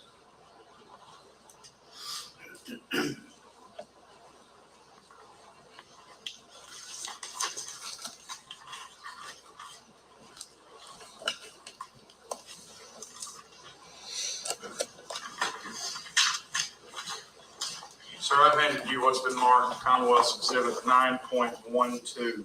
Could you remove the contents from that package? Yes, sir. Okay. And what is there? It is a Samsung Galaxy S3 cell phone. Okay. Have you ever seen that phone before? Yes, Okay. And in what capacity, how did you receive that phone? Or how did you see it for the first time? it had been logged into our evidence vault. And when it came time to do the exam, I went and signed it out of the evidence vault, did my extraction, and then signed it back in. Okay. Was that in relation to a specific investigation? Yes, sir. Okay. And are you aware of who that investigation was concerning at that point in time? Yes, sir. Who was that? The victim or the, Either or.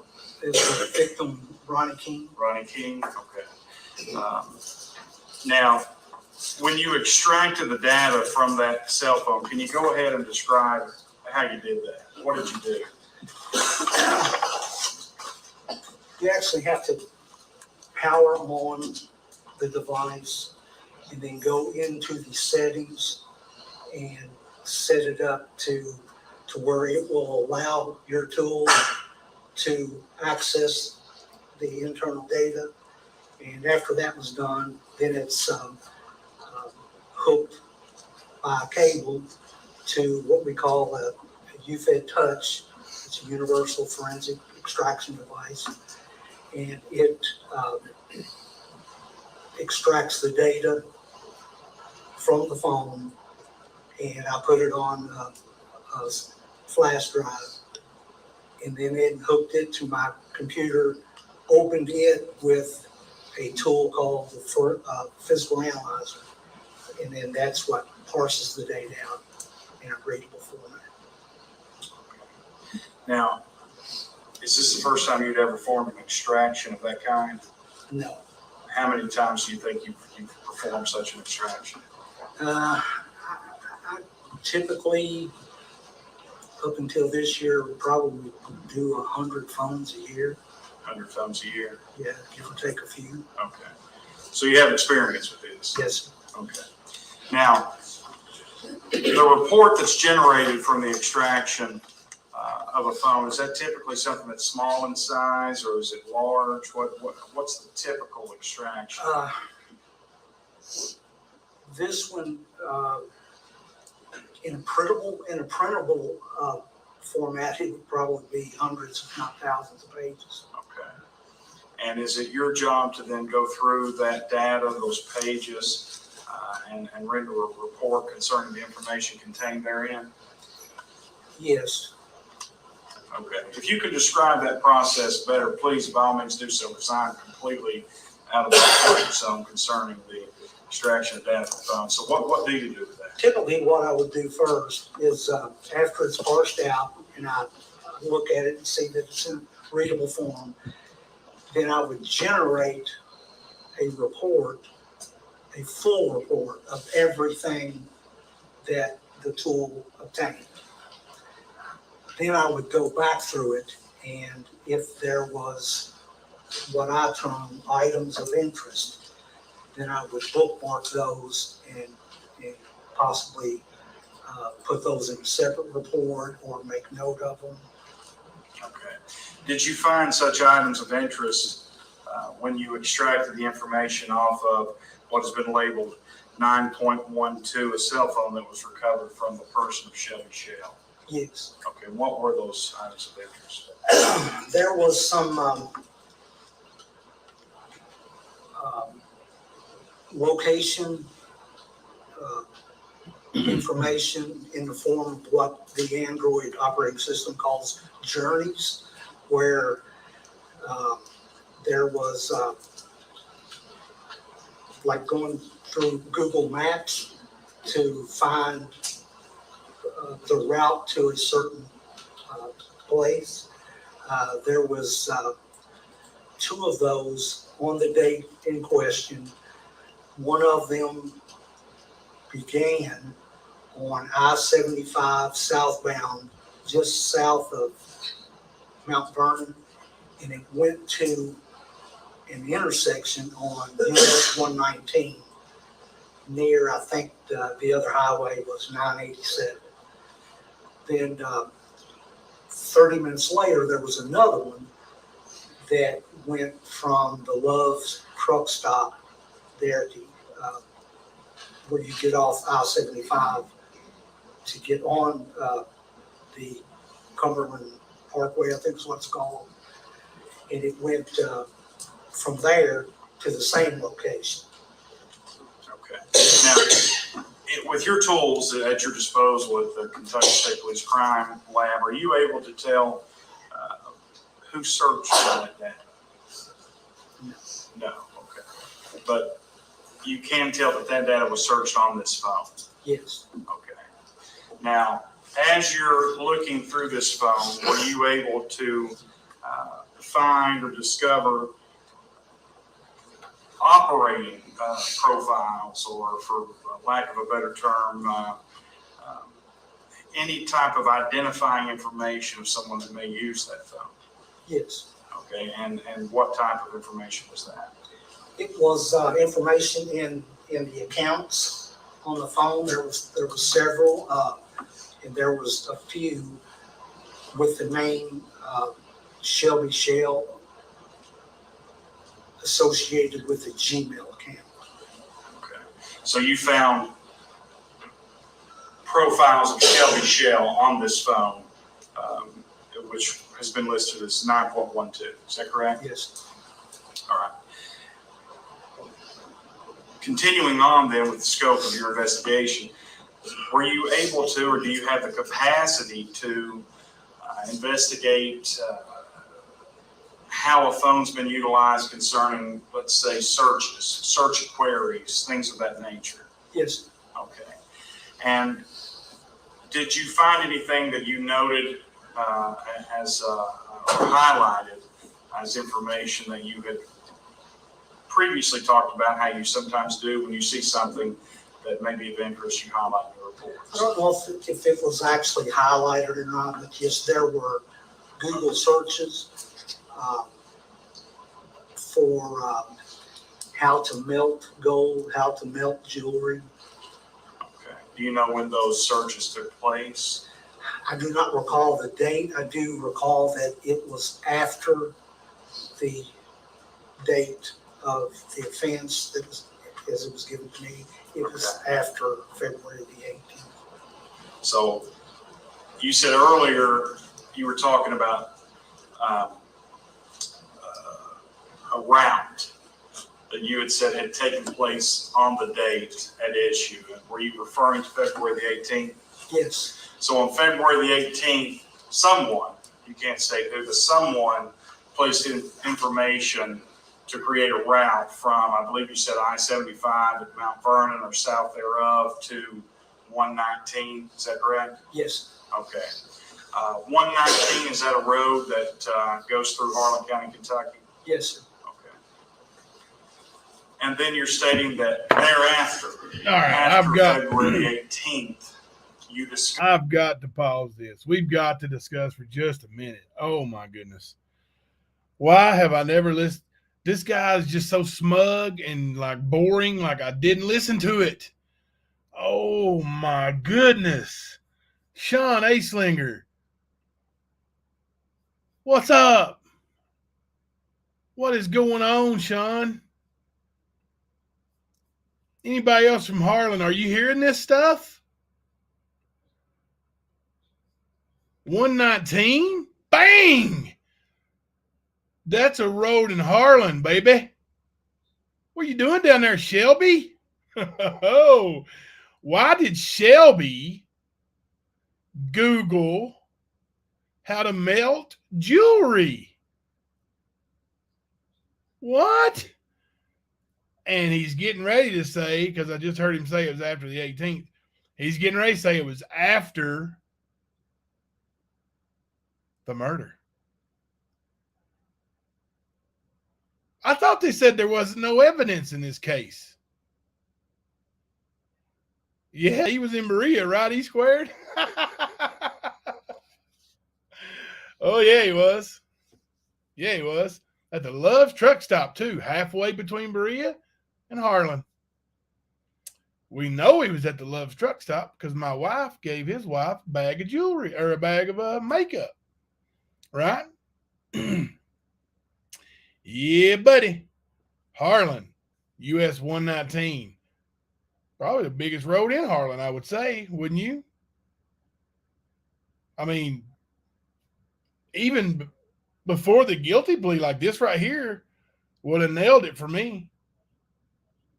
Absolutely 100% without a doubt. Boom, boom, boom. You're guilty, brother. You did it. And all that cell phone stuff gotcha. Remember? Check my cell phone. Check my text messages. You can check my text messages. Well, they just didn't check the text messages, Shelby Lee.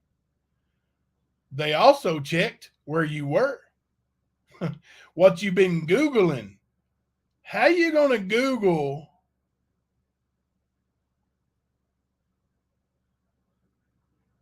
Yeah, 75, then 25. 75 from Berea to Corbin. Right, let's go over this. For those of you who don't know, and I know there's a lot of you not from Kentucky, not from Eastern Kentucky, 75 is the interstate from Berea to Corbin. 25 is the highway between Corbin and Pineville. In Pineville, you get on US 119. Okay?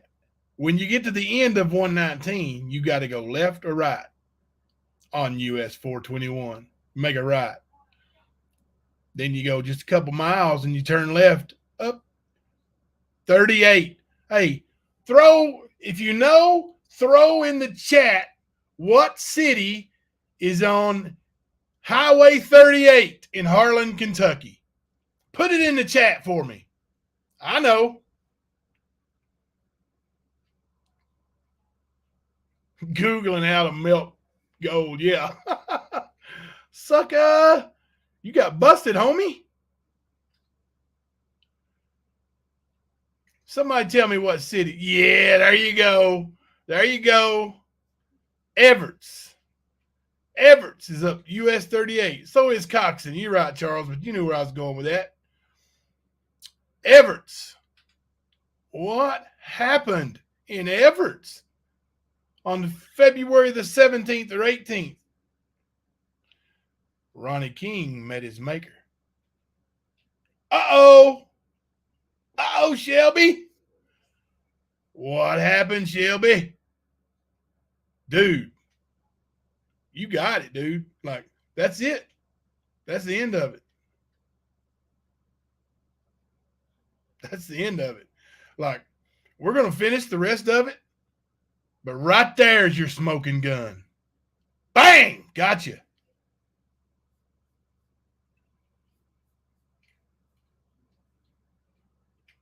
Let me make sure I'm sharing the screen with you guys again. I messed up a while ago. I'm sorry, guys. I had to stop it. I mean, that was just so, wow, that stuck out to me. Wow. Covered information where that phone had been utilized to search how to melt gold, how to melt jewelry. Yes, Okay. Now, we know that it's after February the 18th. Do you recall if it was in close proximity to February the 18th? Was it 2 months after? Was it just a couple of days after? days, Days. a week or so, maybe. Okay. Now, concerning the route information that you discussed, are you aware through your training, through your knowledge as in your position of how such a route could come to be logged or kept within a phone like this? Yes. Okay, and how's that? There's several different ways. One of the ways is like anybody who's used Google Maps. You can type in an address and it will prompt you, to take you there from your current location. Or you can put in a new location to come from. But I did test that part of it, and that didn't happen because the result of that search, if you typed in US 119 Pineville, it will take you from the locations that it was set to start from to the very beginning of US 119 Pineville. This route went on for some distance to this other intersection. Another way that this can occur is by dropping a pin where you want to go to, or typing in the GPS coordinates. And then you can tell it to take me to that pin or that GPS coordinates from a current location or from whatever location I choose. So you can't tell at any point in time who's using the phone. Is that correct? Correct. But you can, from your investigation, state that Shelby Shell had profiles on his phone. Yes. You can, from this investigation, state that someone searched for how to melt gold and how to melt jewelry. Yes. And those search queries occurred days after February the 18th, 2013. Yes. And you cannot identify who would have placed into this phone a journey from point A, which you described as I-75 south of Mount Vernon, to point B, 119. Is that correct? You can't describe who did that? That is correct. But you can identify that occurred. Is that correct? Correct. And that occurred on February the 18th, 2013. Yes. I have no further questions. Pass the witness. Cross.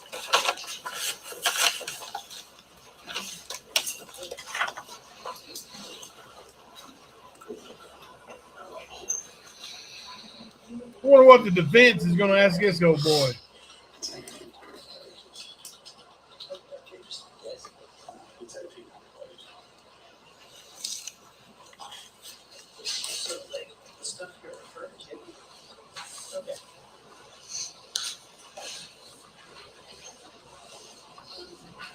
I wonder if defense knew that this was on the phone, because they didn't get a search warrant for that phone until 3 years after he was arrested.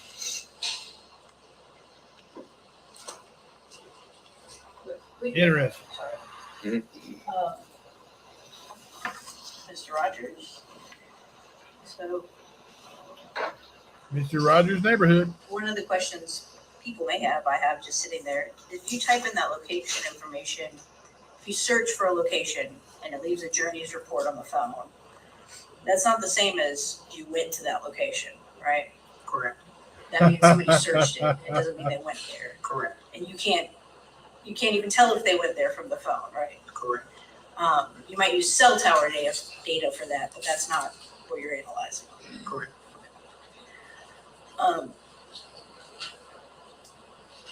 That's what they alluded to, Thumper, that it could have been anybody who looked it up. Another part of the I want to call it a Cellbrite report. Is that an accurate title? It's extraction report utilizing the Cellbrite hardware and software. For that report, you can ask for certain forms of information. So you can ask for text messages, for example, Yes, and you can ask for like messenger type messages or MMS messages. Is that Yes. sound right? Like if they're not using just the text program, there's other messages on the phone, and you can collect those also. yes, And you can collect phone calls in and out, yes, and like the length of the call and the number and where that call number is from. Like if it's a number, like I called to London, you would have a report that says this phone call from Berea to London, this is the number that they called, and this is the time of the call, correct? no, you would, That, no, you would get the to and from phone number and the time that the phone call was made, date, time, and the length of the call, but not a location.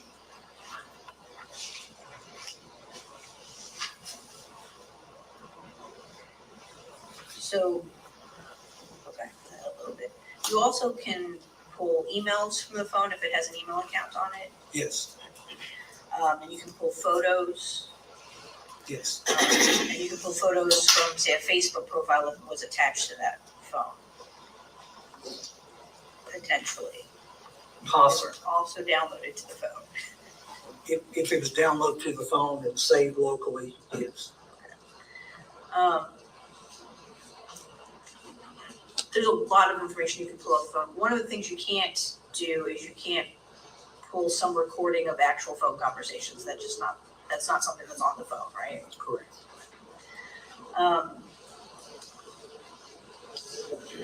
In this case, you did pull text messages, and there is a report with text messages and messenger style messages, correct? Yes, And in this case, there are some photos that were extracted from the phone. I recall some photos and maybe some deleted videos. And that's another thing. It does also report on deleted text messages or deleted emails, correct? It's possible, yes. Can you guarantee 100% that it gets every deleted conversation? Just, Not 100%. No. it's a function of the software. Yes. Okay. So.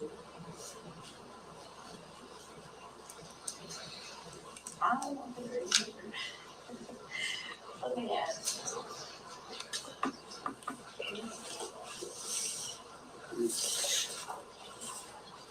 Two items. Yes, he has.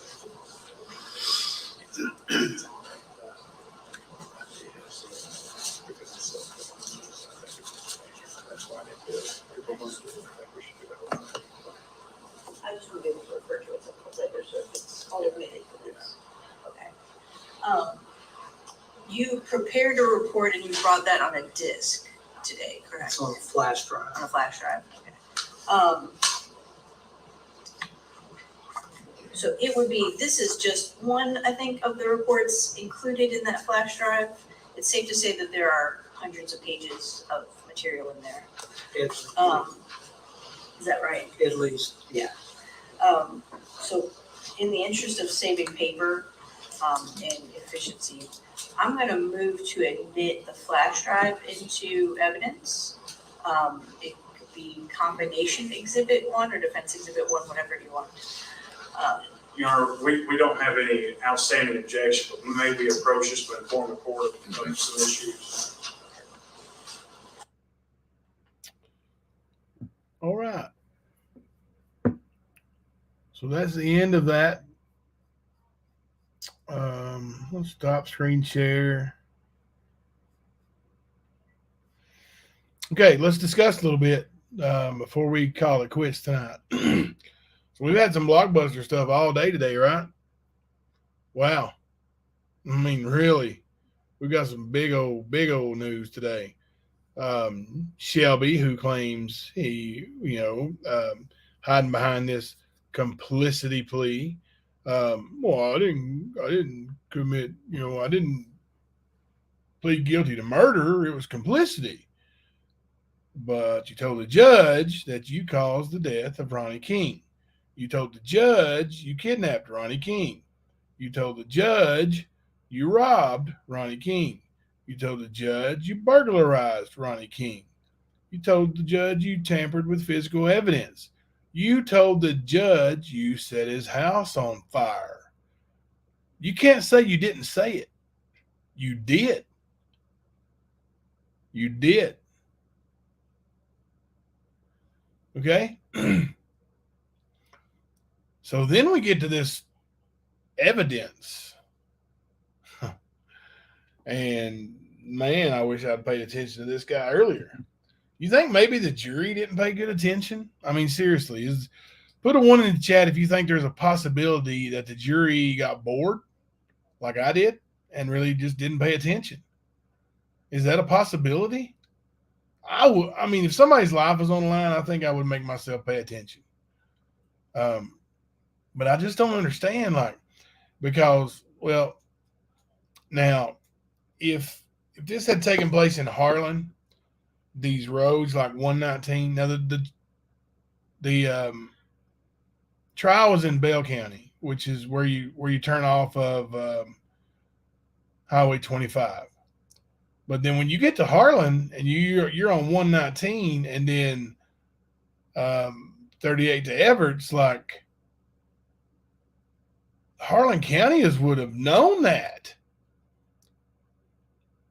What are the coincidences? Tell me what this is. I mean, is it coincidence that Shelby Googled how to melt jewelry? Is it a coincidence? Could it be possible that Shelby just say, hey, I'm going to Google this and see, is it possible that I could melt some jewelry down? Melt some gold? Agree with you, Ruby. I agree with you, Red Ruby Sky. You missed that? Yeah. Shelby Shell. See? And we're talking about jurors missing things. Like, it's possible. Shelby Shell Googled how to melt jewelry and gold. And I'll go you one further. It was after the murder. And he was arrested a week after the murder. So within the next 7 to 8 days there, Shelby Shell Googled how to melt down jewelry. If I'm sitting on a jewelry or sitting on a jury right then and there, that along with his confession, I don't even think I hear anything else. Like, maybe it wouldn't be fair, but to me, that proves guilt beyond a reasonable doubt.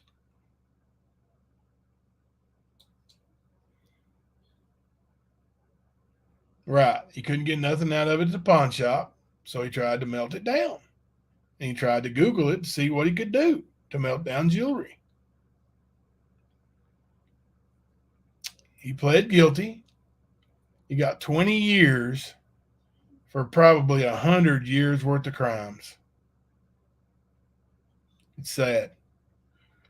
Put a heart in the chat for Ronnie King's family.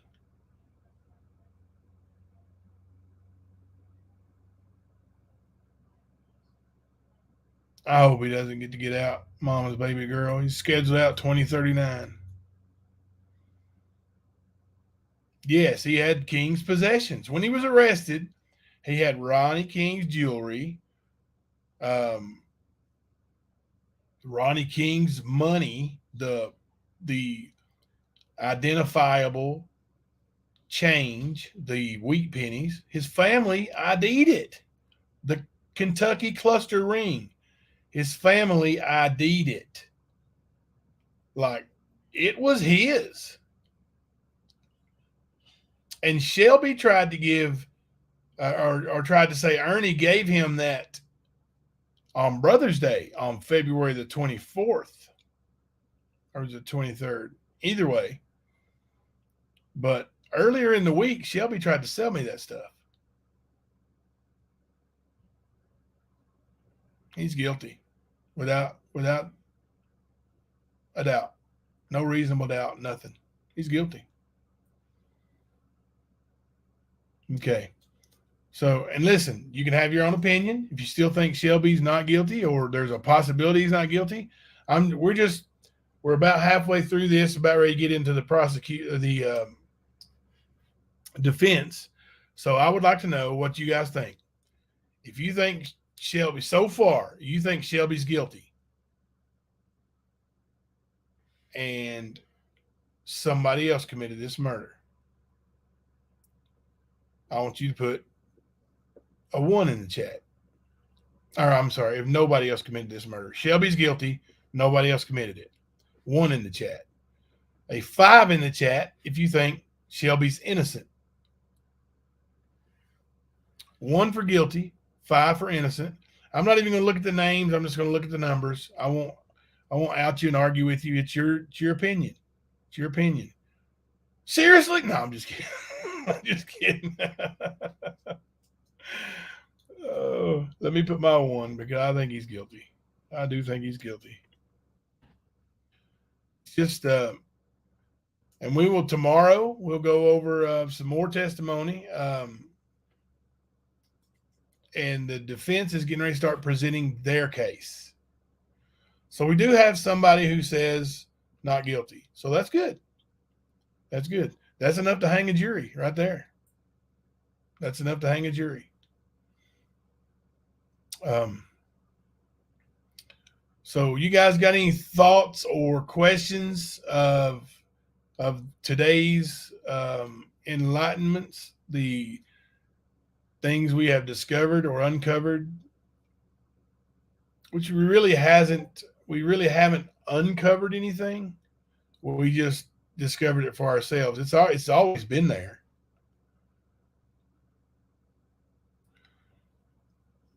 Just Samantha, if he's guilty, he wasn't alone. No way, no how. Were you here when we were talking about when the medical examiner testified? Just Samantha.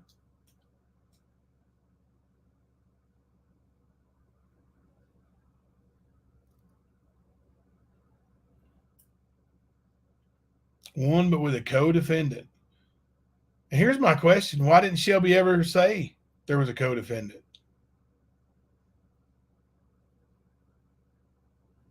We know he likes to talk. He loves to talk. I agree with you. Who knows? I think there is a 100% chance he could do it alone. You bash somebody's head in and they fall over pretty much. Have you ever seen anybody with a concussion like at a football game? They get their head smacked and they can't hardly walk. They can't see. They don't remember things for days.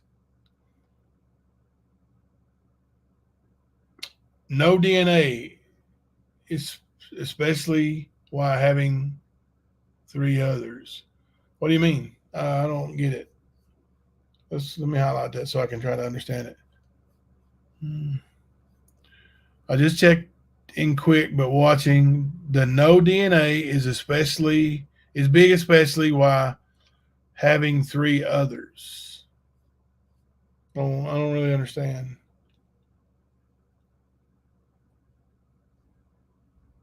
Yeah, when Shelby was bragging, why wouldn't he have told me, hey, when I was doing this, Ernie was doing that, or Fred Rubble was doing this, Fred Flintstone was doing that? Like, you know, I mean, John Doe was doing this and I was doing that. Like, he never said that stuff.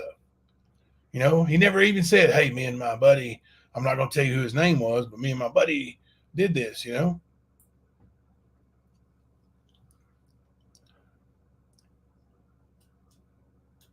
And here's you one to think about. In the phone call, when I said, hey, Shelby, you got those pennies? How much you want for them? He said, just gas money. Okay. Now, if he's got a partner, is he not going to split that? Is he not going to split that? Does he not say, well, I got to split it with my partner, so I need X amount? I don't know. We're going to find out. We're not, I don't know if we're going to find out there's somebody else, but we're going to dig deeper. We're going to listen more. We're going to watch some more testimony. We're going to come to a conclusion of our opinions. And it's okay that you feel the way you do. It's okay.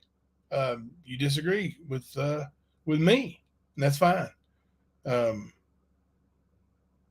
know, I'll tell you, the only person who knows 100% the truth is the man who committed the murder and God. His age, not sure. I'll check into it and find out. Somebody probably knows.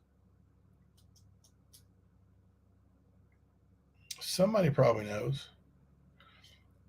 True, Ronnie King said to give him a BJ for that money. That is not something that would happen with an accomplice present. That's true, Snark Sister. That's true. You wouldn't be laid back for a, party favor when somebody's there with you. So you never know. You never know what. Too bad there wasn't cameras.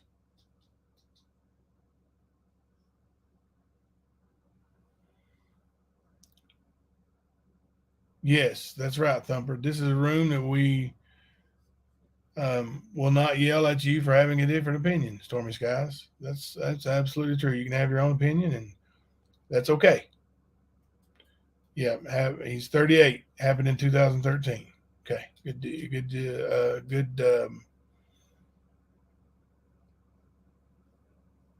knowledge. I don't know. You knew what I didn't know. Good job. Do y'all honestly think? Let's see. Do y'all honestly think Ernie would have called Jimbo and told him what Shelby Lee had done if he was involved? He's not going to take that chance. I never even thought of it that way. I mean, I never even thought of it that way, honestly.